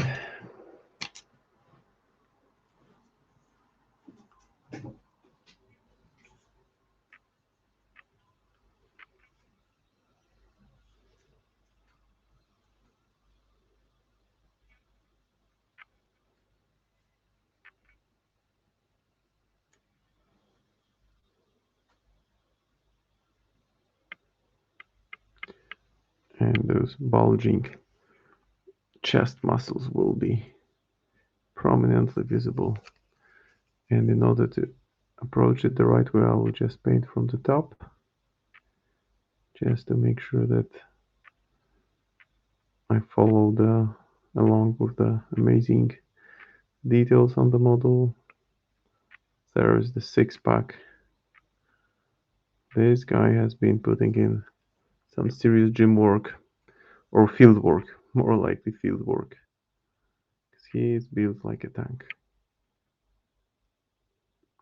Which makes Sonnia even more impressive as this main focal point of this little diorama, if you will.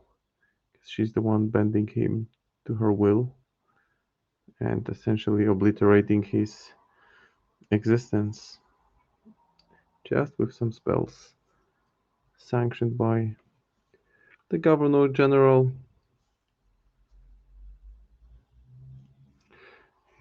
Going a bit dark with my narrative here, so maybe let's look on more brighter sides. Plenty of brighter sides when you talk about Sonnia, for example, cleansing fire. Again, brighter, but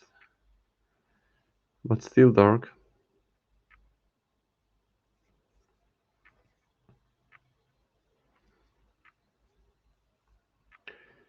And lower the hand here as well needs some highlights while keeping the main color dark.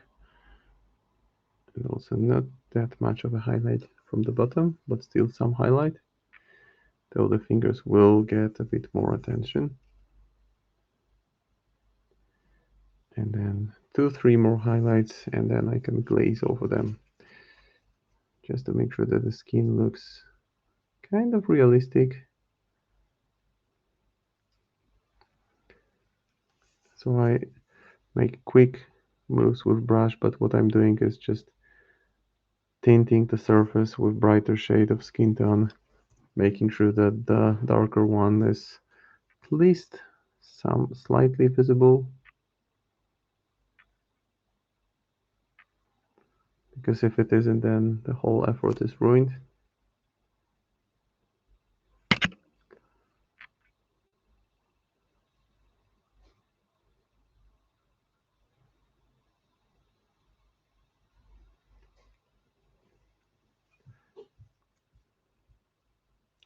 And another pass on the fingers, and then I will move back to the head,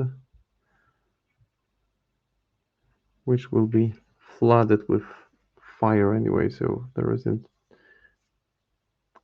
I don't really need to put that much effort into highlighting it, because it will be, whatever I highlight, it will be dominated by fire and source lightning effects. Yeah, but it's becoming to look better and better. Just a few more highlights. Maybe some white will be added in the next one. But now I need to focus on the head a little bit to make sure that head is painted to the same standard. No need to paint eyebrows on this miniature. Hey, that's an advantage, because they are burned out.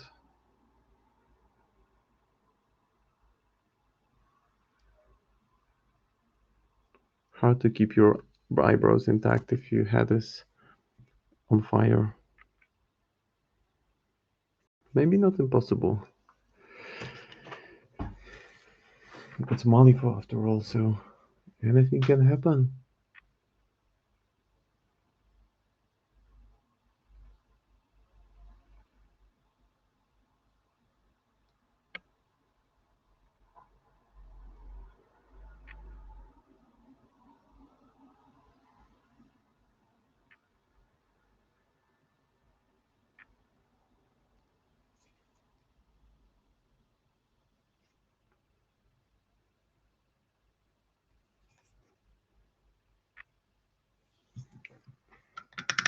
So time to keep the skin color a bit brighter.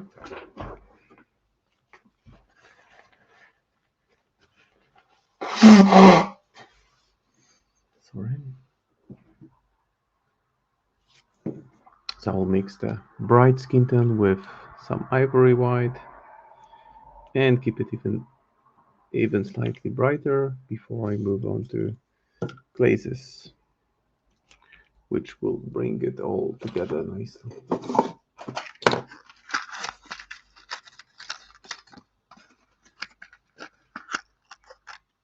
Yeah, always look on the bright side.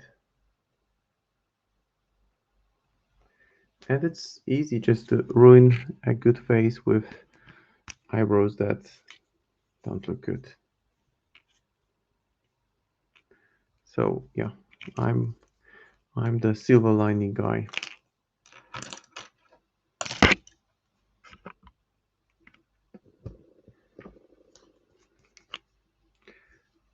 Same with life, it's just easy to lose track of the good things that surround you when you look at the negatives. So that's at least how I try to approach life in general. Not always easy approach, but something worth having in mind. Now, the brighter shade of skin tone maybe needs a little bit more water.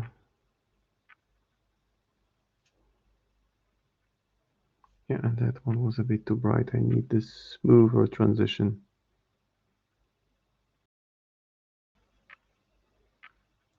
And again, this looks like it's effortless, but trust me, it's just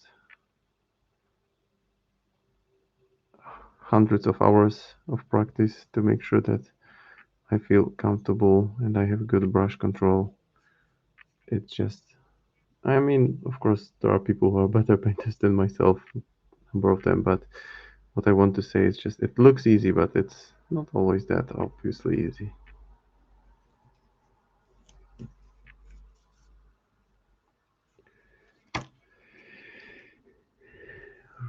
Now the chest. Let's make it even brighter.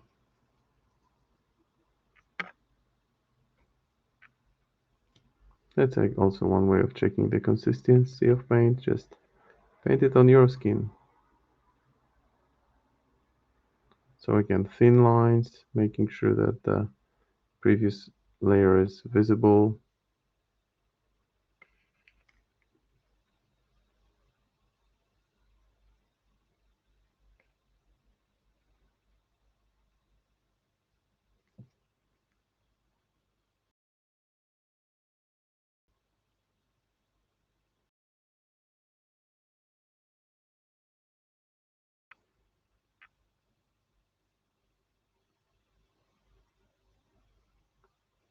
And the chest muscles are really coming along nicely. So time to do the same with the fingers.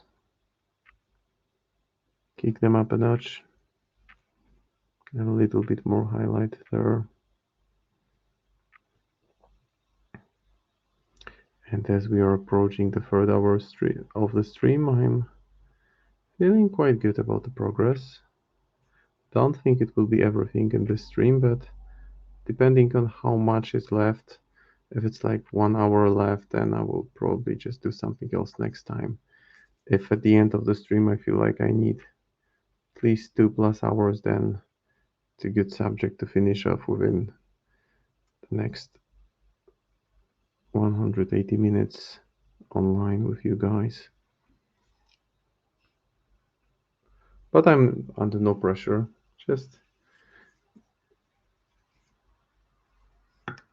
it will come out in the wash.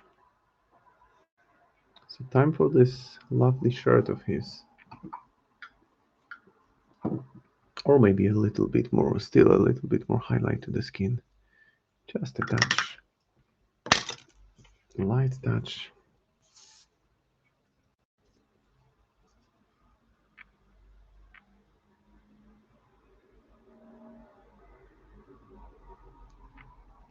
Yeah, it seems like it was still needed.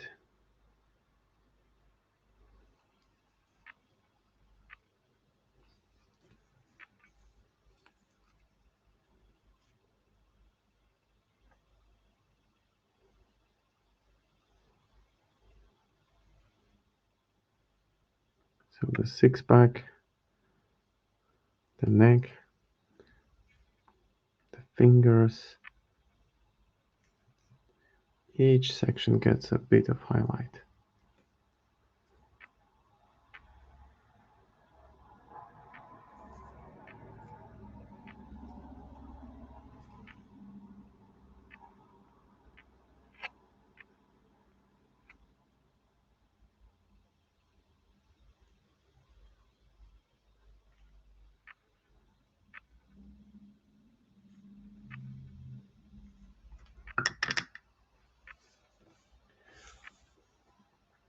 And now for something not so different, but still different, let's do a glaze with purple or maybe Reichland flesh and cardboard crimson. Just a quick dry brush. I mean, not a dry brush. Quick wash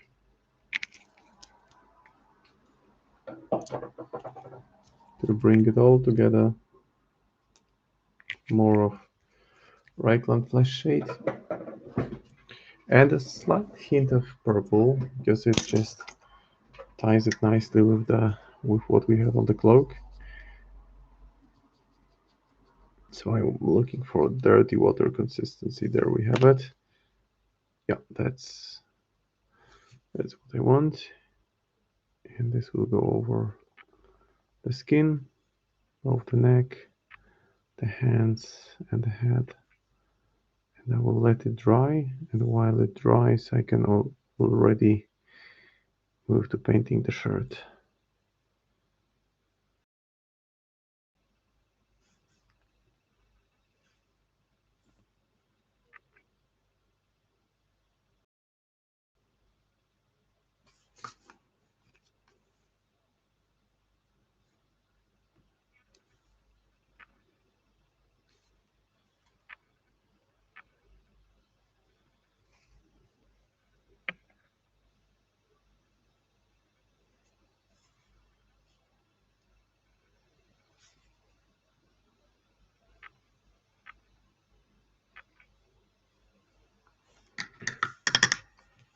Now the inside of the mouth, which will be red, so Blood Angels red.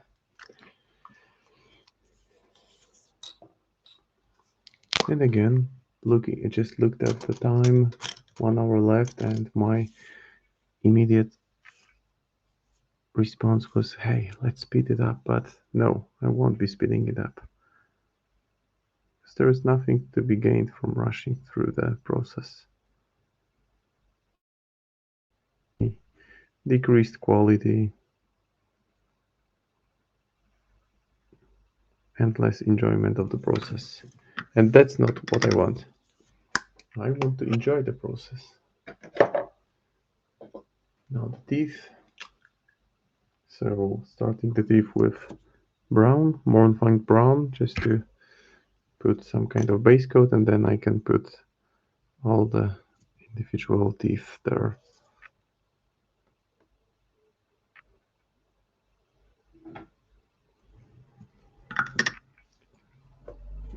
And ivory, nice tip to the brush.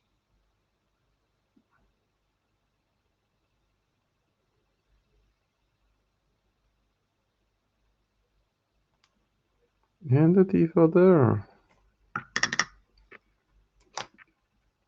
Now I don't know if these eyes are really visible.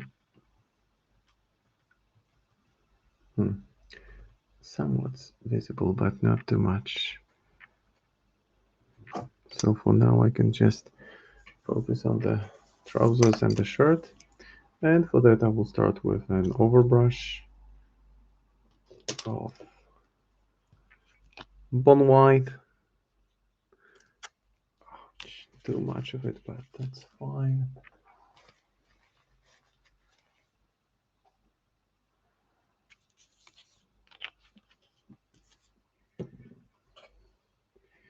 And now a bit of an overbrush just to allow me to reflect on where I want to go from here. Focusing on this shirt first. Yeah, and I actually like how it's pushing in the white, so I will go in the white spectrum for sure. Yeah, that's it. Just holding it still for a second.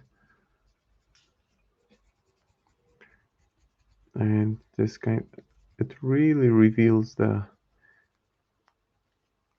quality of the miniature because the sculpt is so good. Yeah, I'm just literally just dry brushing over the shirt, and the effect is really decent even at this early stage of highlighting.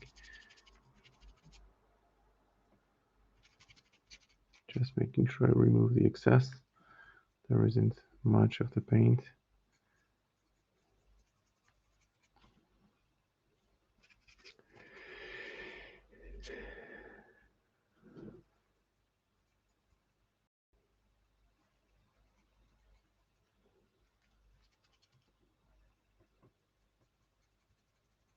I can then dry brush brighter shade, maybe even pure white. And hey, then actually I can play around with glazes when I have the color brought up this way. And it's also a slightly different technique than what I've used on the Sonnia model, because I want those two to be quite aesthetically to look different.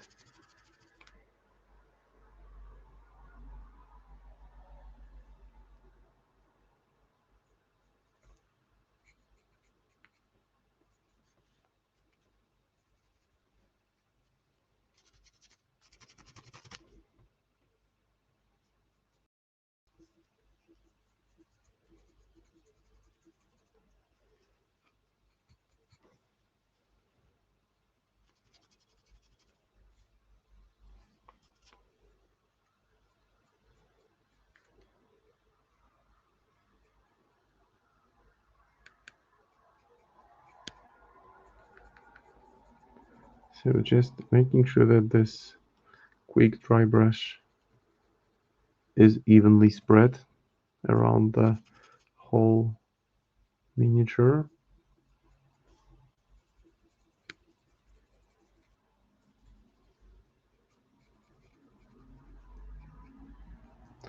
I don't really need to go under the armpits where it's supposed to be much darker with the colors.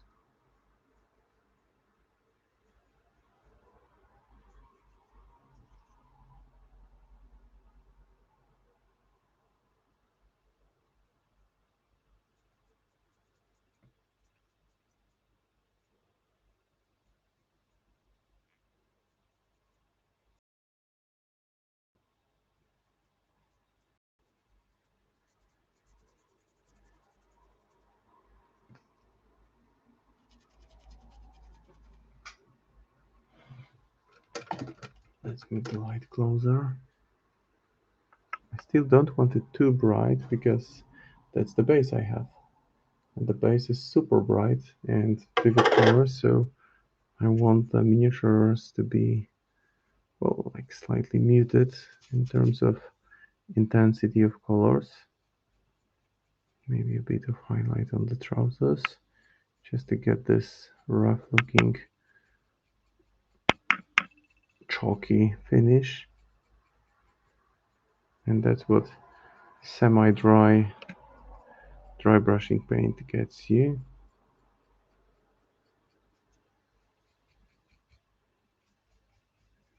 Which works for me just fine.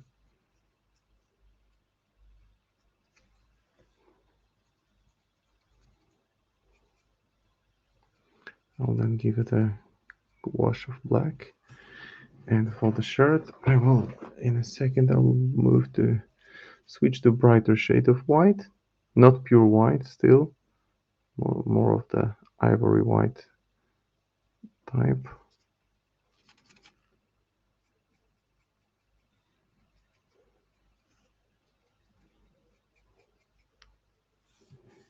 Yeah, time for ivory white.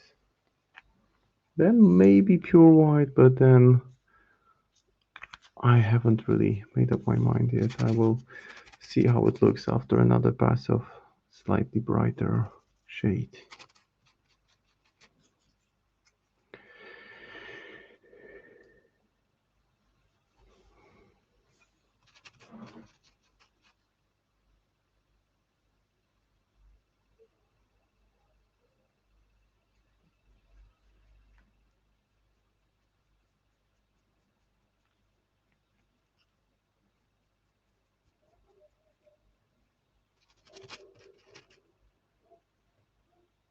Yeah, it's nicely picking up the raised areas.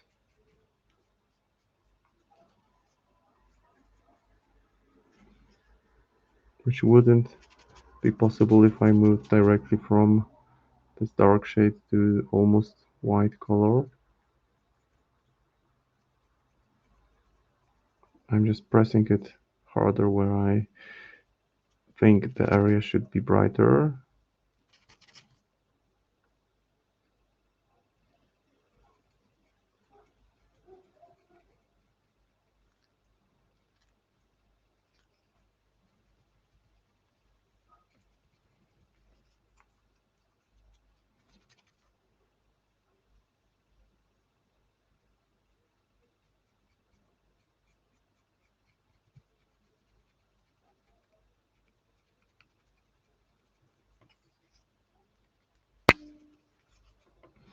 Now I guess pure white is in order. Not much, but some.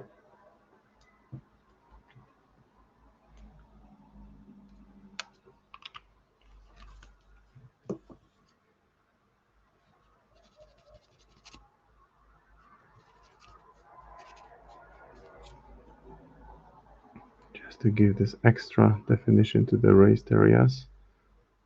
And there are a couple of those on the skirt, not the skirt, on the shirt. My mind is playing tricks on me, but it's late. It's getting close to midnight here, which is no excuse because those are my standard painting hours when the family is asleep. I mean, the kids are asleep.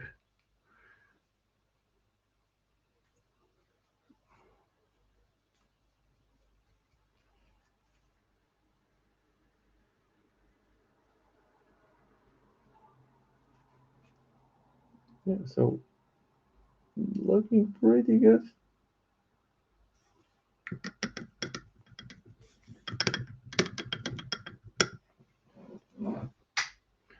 I may actually get to painting the flame effect over today's stream. We'll see how it goes. Maybe I will even assemble it and put it on the base. Well, I'm in no rush. What I will start with is I will prepare a mix for glazing the shirt. And for that I will be using soft tone, giving it a decent shake, maybe turning it upside down, just to make sure it doesn't mix with other paints. Then putting lemon medium, 50-50, roughly 50-50, maybe a little bit more of lemon medium than the glaze. Mix it well together and then apply it over the shirt. Maybe I can still add a bit of water to it just to make sure it tints the surface, but it doesn't affect it too much. And I will still need to pass over it with some pure white just to once again reinforce those raised areas, the contours of the dynamic, struggling figure.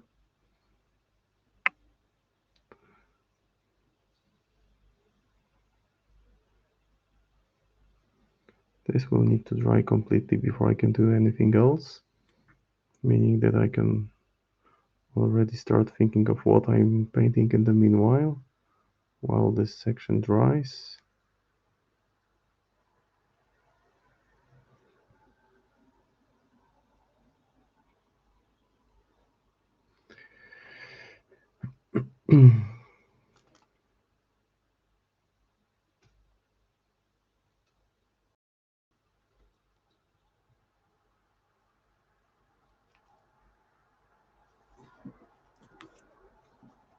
And I can do the pants now.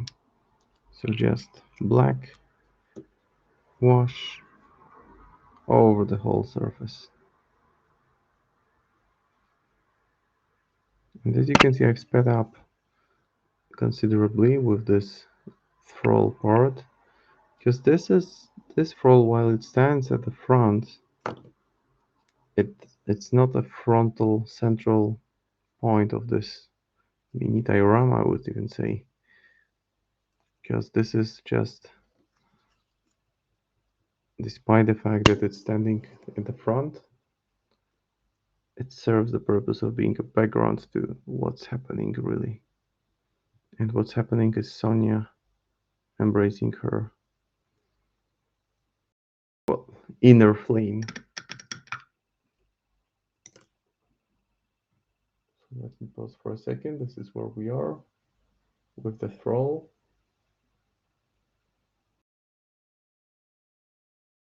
I just want the image to stabilize. Yeah, it's looking pretty okay.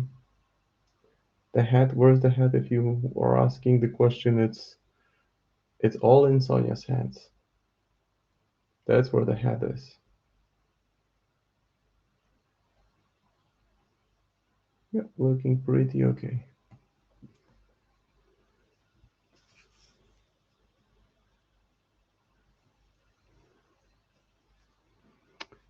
So now the chains.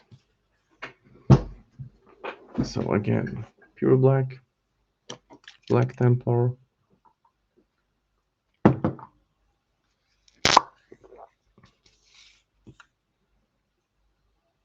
and some work on the chains.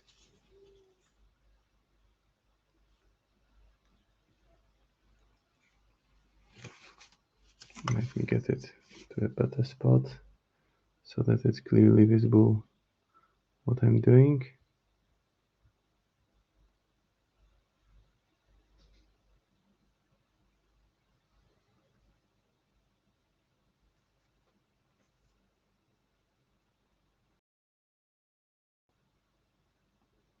Now the metal cuffs. This is important to get them right, get them framed nicely.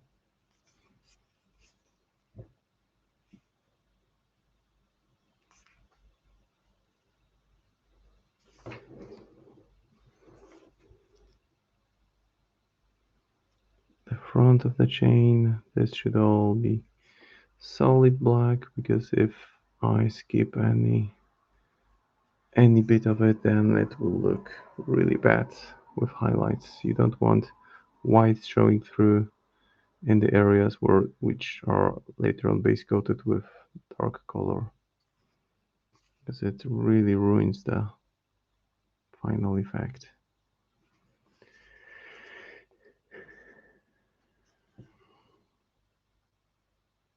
And then again, chains from the bottom.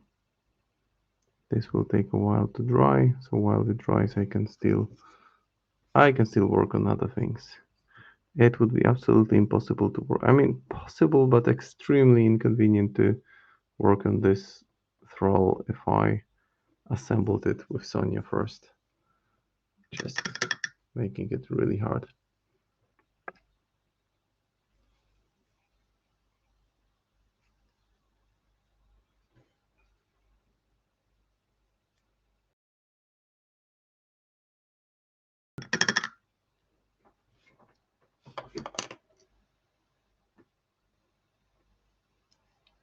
Okay, a little bit of pulling happening here, so let's drag the paint out from the recessed areas.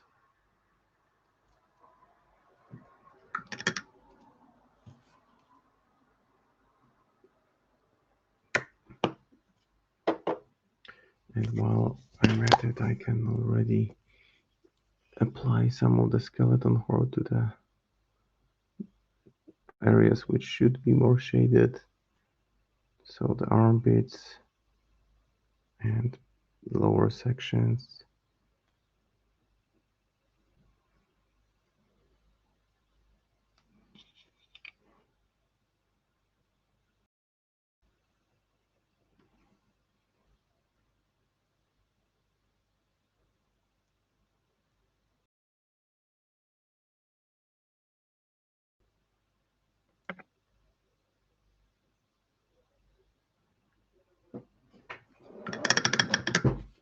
This will get evened out with some brighter shade of white. And while I wait for it to dry, I can already prep the other part. So this one, which will receive some fire treatment. Really can't believe I moved that fast with this miniature. I expected to have 3 streams, but seems like 2 will be enough. Although I'm not in a hurry.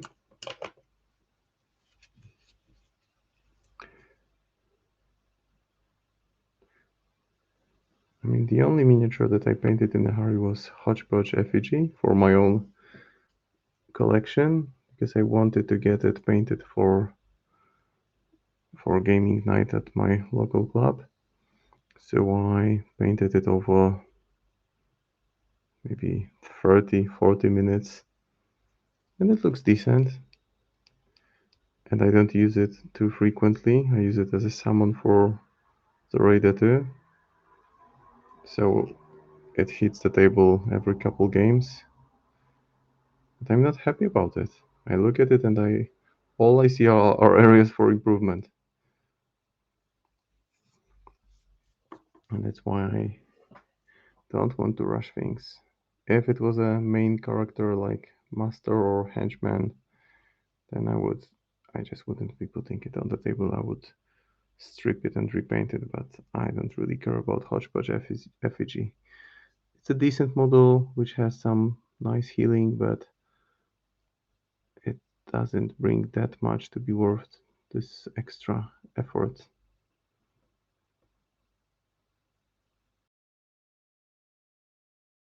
And here what I'm doing is just making sure I cover those flame-like effects around the head of this poor thrall with pure white.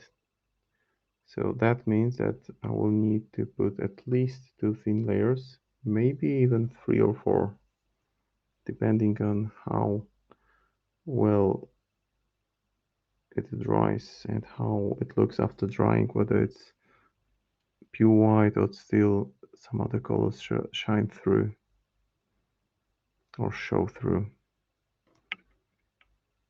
because that is all about preparing ground for those special effects.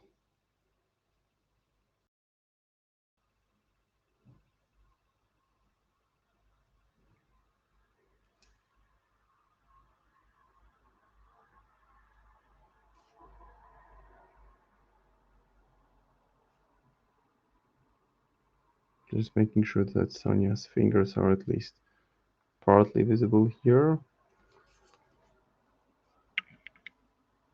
They might be less visible once I start applying those powdered pigments here, which I reckon is fine as long as they are at least partly visible.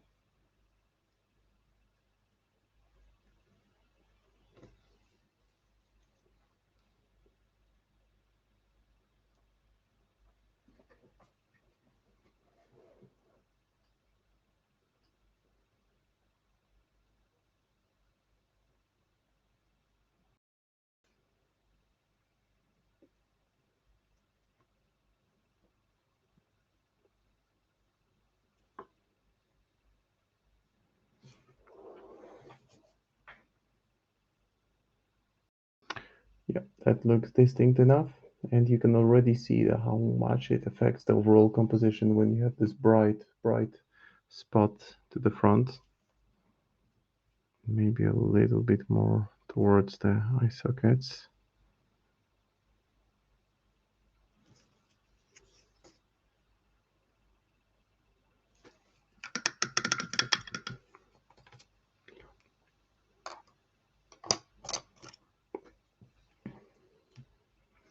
Yeah, Sonia saying that you should always look on the bright side of life. It's kind of demonic. It doesn't ring the right bell to me. It doesn't resonate well with me. So maybe just don't look. That would be the positive thing to do around Sonia. Wasn't she the one who had some anger issues, or was it Perdita or Justice? Can't remember that well. But one of them for sure had some Big anger issues. Maybe all of them. It's a stressful job.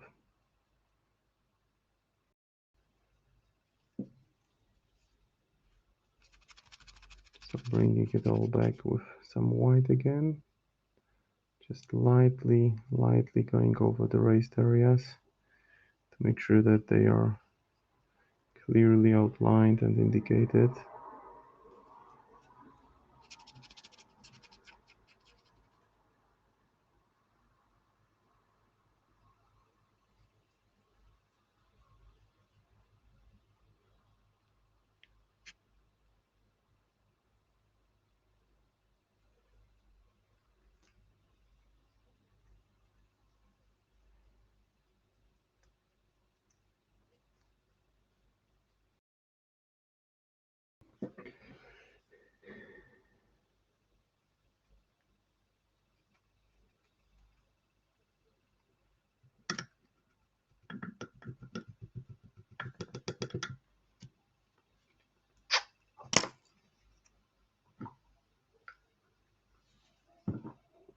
Now the chains. For the final half an hour, we have the chains and the flame. Don't know how much we'll do. Maybe I'll just put them together. Maybe that will be it for the stream. But for now, let's work on the chains. There's always room for extra finishing touches. That can happen anytime afterwards, but I want to make sure that the core of the process is completed within one stream.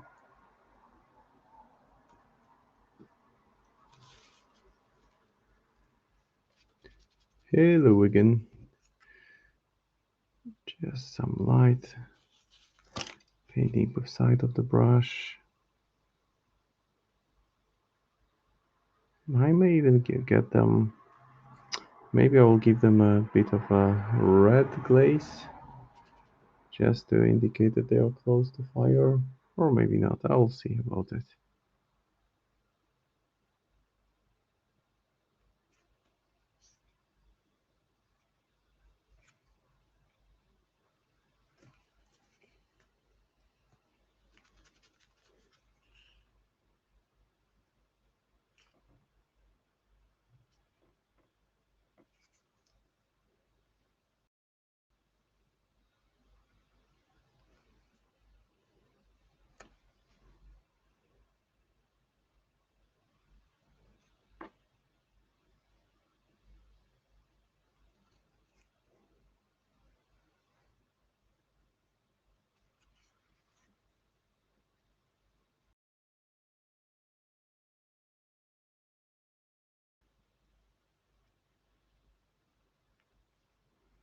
Yep, the chains are base coated now. Some light soft brown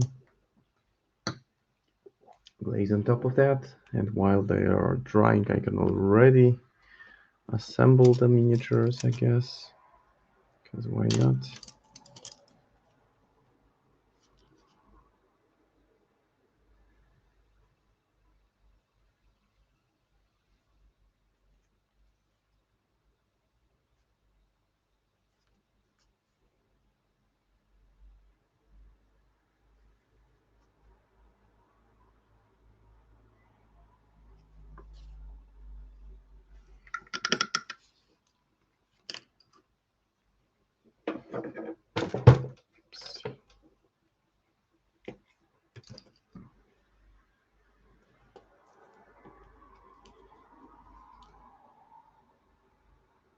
Now straight away some brighter spots. Mithril silver, just making sure that each link of the chain gets slight highlight.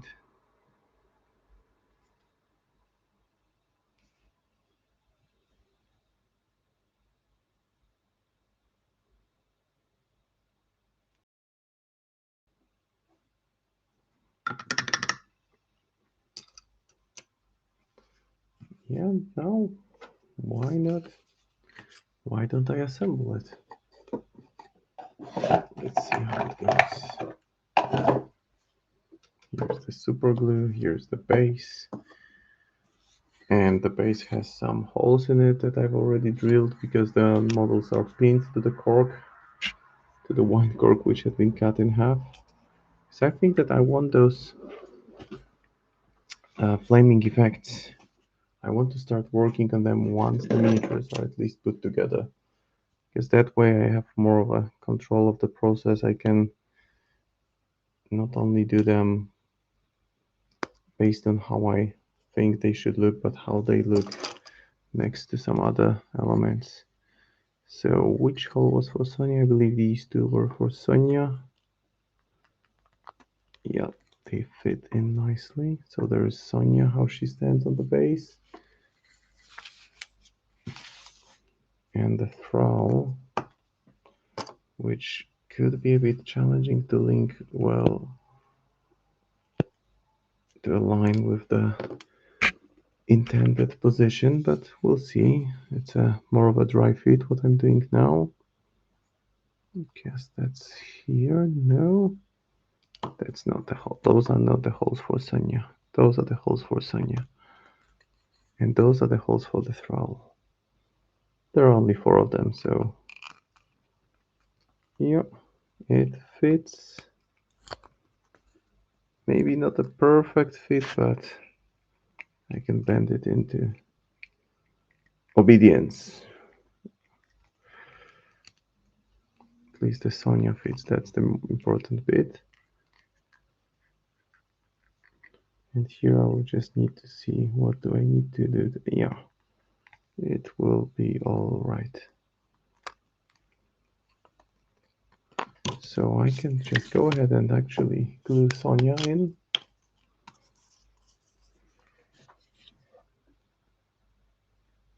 So some super glue on the pins. Fortunately, it's fully transparent when it dries.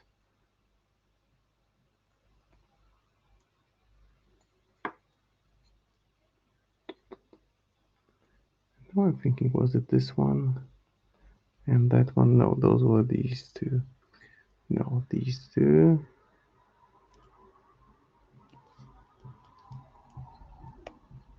I think so. And then the stalker, the big guy here. Yeah, that's the one. That's how it's meant to be. So time to glue the guy here and maybe speed the process up with some magic thing, which is super glue, magic super glue activator. It's an extremely useful thing if you're gluing 2 large pieces which don't fit together perfectly, or you just want to speed up the process. Super efficient way of making sure it takes less time. And now there is this slightly awkward moment where everything needs to fit in perfectly.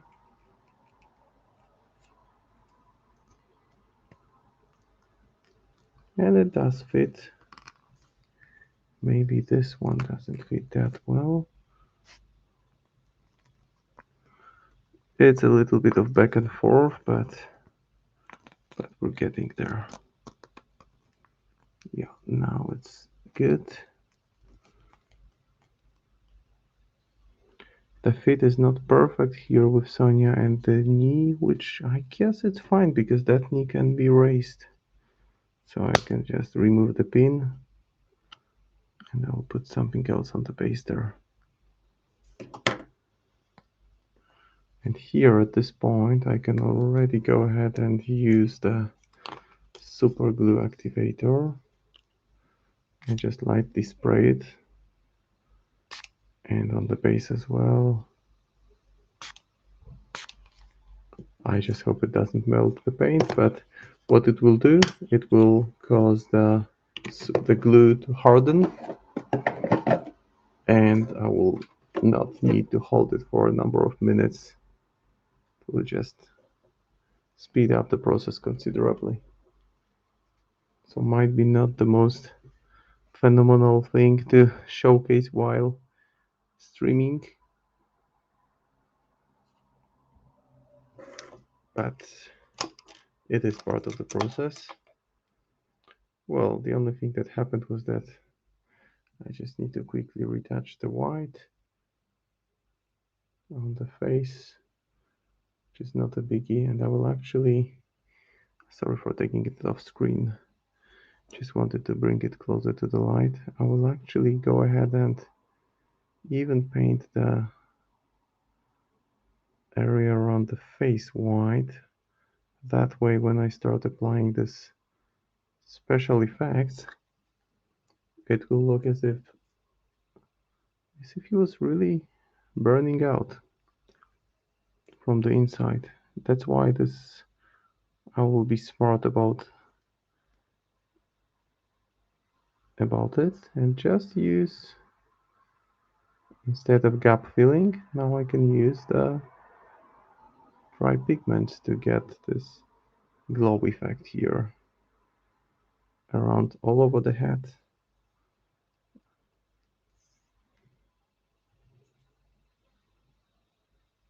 So yeah, it looks a bit messy, but it will all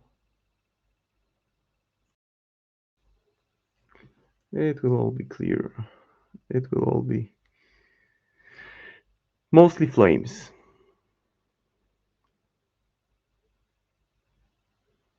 It looks like white mess, but there's still some improvement here to be made.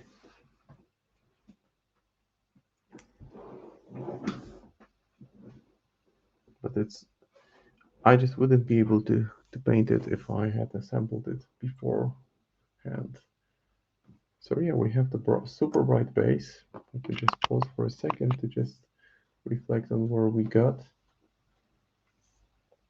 We have this front miniature, which is the way I painted it. It's kind of staying in the back because it's not full attention is not drawn to it, and I can use the time while the paint dries to actually do some quick touch-ups on the shirt and just make sure that the folds of the material are nicely highlighted everywhere I want them to be,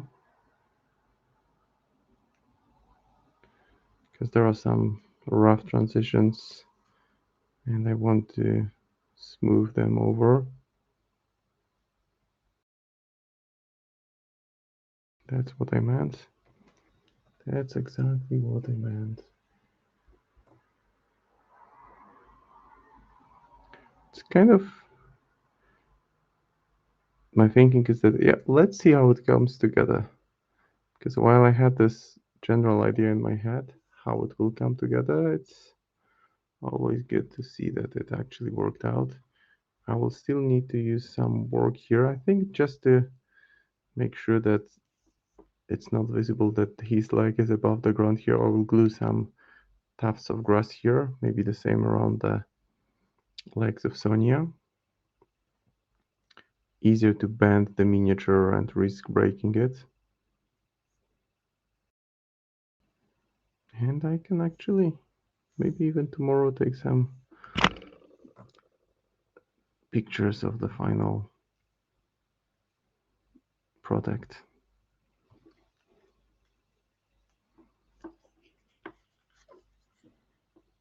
Well, at least the details are clearly visible, because on such a large miniature, if I hold it close to the camera, it all comes together nicely. Which is not that easy with miniatures which have such small scale as normally.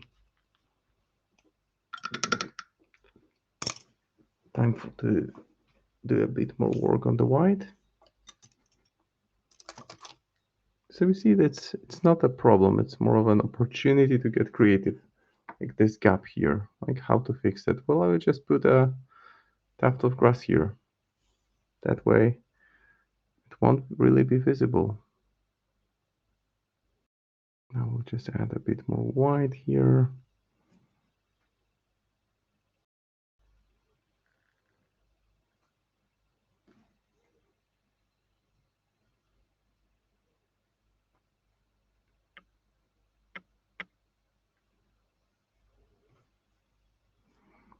and I can load it with paint, the gap. I mean, I won't be able to block the gap with paint, but what will happen is that there will be some vivid yellow and vivid orange, maybe some red going on.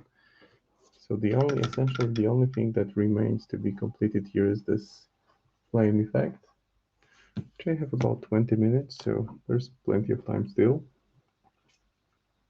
But I may as well use this time to just pause for a second, set it in the middle, and actually glue the tufts in, because in order for the white to work properly, I need it to be perfectly dry, because otherwise the dry pigments won't they won't work with it properly. They will just make it look messy. And messy is the last thing I want now. I want a solid coverage, so I can just bide my time, wait a couple more minutes. In the meanwhile, just put some of the paints aside. I just try to stay on top of things when I work. I think it's a habit of mine. Maybe that goes with the work that I do on daily basis, but it's just important that if I get surrounded with paint from all sides, I kind of lose confidence and sense of control of the over the process. So at least what I will do, I will put all the brushes to one side and then have a clear working space. And now that I look at it, I can already add a few tweaks here and there, starting with Gravelord Gray,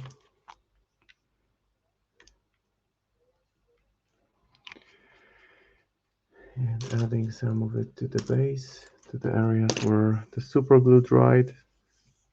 That's the only risk of using this super glue accelerator, that when it dries, it becomes white when it dries fast.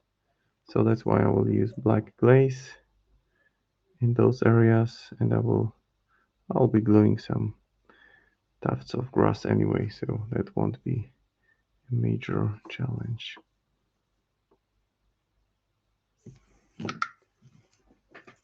So what kind of grass could be growing on mosaic-like pattern? I have my collection of different tufts of grass. Maybe this one, maybe the burnt one, maybe the darker green one, which is taller, and this one looks just fine. So I'll just grab the tweezers, and that's how I approach it. I just pull it apart, take it off, add some super glue to the base. My hands is shaking because I'm just touching it very lightly.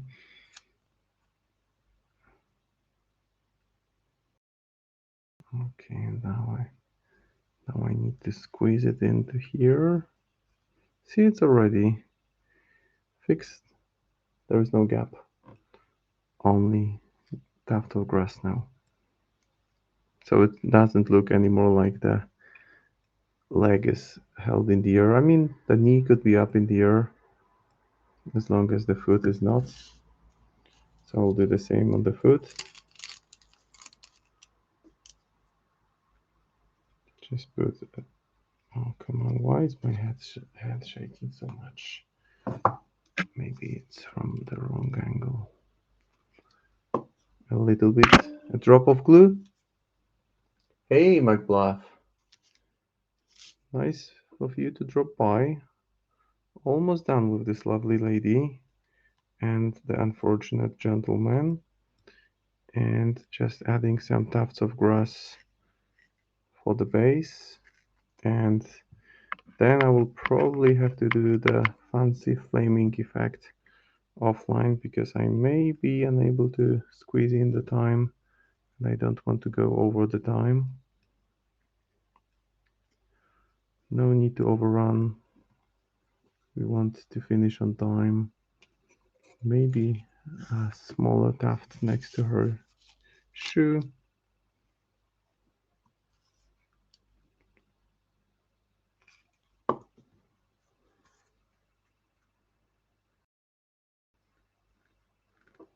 I will just push it under the shoe to make it look like she's stepping on the grass and stamping on it.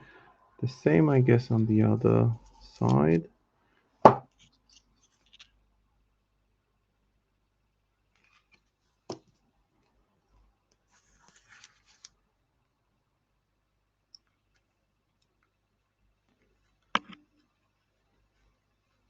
See, that's one way of hiding small imperfections.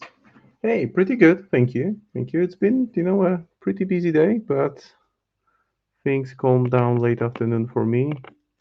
Kids weren't that cooperative while getting to bed, but I made it to the stream. Started with, I would say, lower energy. I was feeling kind of tired at the beginning, but then I got more and more in in tune with the rhythm. So things are okay. And Easter is right around the corner. Sun is shining. It's 20 plus Celsius here, so really warm. Hope you're doing fine too. Hope things are well for you, and hope you're getting either some painting or some other fun hobby projects, that you have some of them on the way.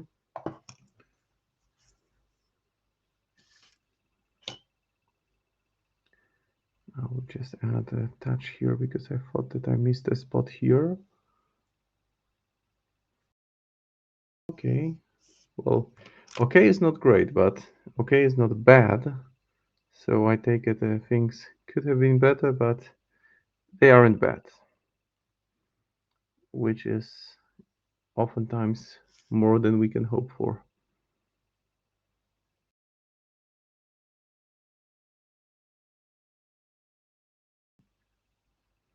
Okay, just a couple more minutes to go. And of course, the side of the base will be painted with pure black. But for now, this is the stage which I've gotten to. I think I'll just do this part. Maybe today, maybe tomorrow, maybe tomorrow. And then there will be some blood splatter on the hands and on the front of the shirt. And then I will also do some dry pigments on the legs, maybe a bit on the trousers, but mostly on the boots, because I left it on purpose here. That highlighting here is imperfect. There is a lot of black and some gray and some white on top, and it feels like there could have been 2, 3 more transitionary colors, but I left it on purpose so that the gaps here interact well with dry pigments when I start applying them. And also I think dry pigments could go on the cloak. That's the back of the miniature.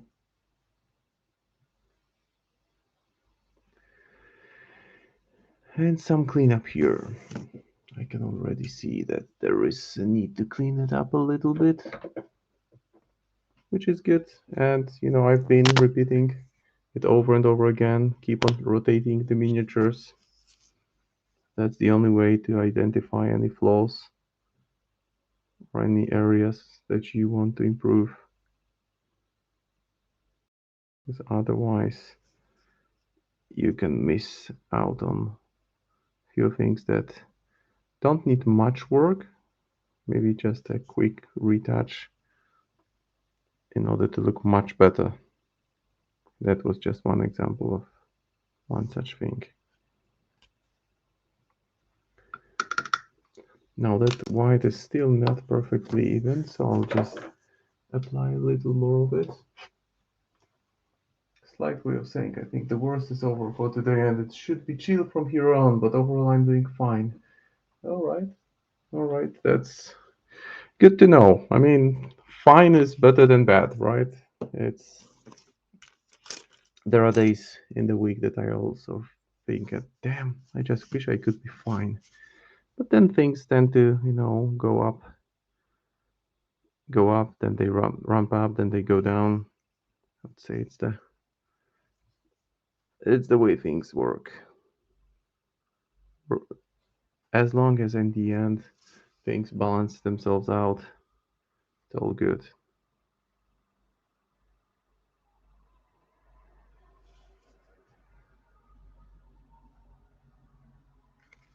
I'll add some more chalky transition between the fingers, her hand holding the head and the head itself. Yeah, it's decided that, well, the area around the mouth will be covered with flames or the flame-like effect, but the inside of the mouth can be red.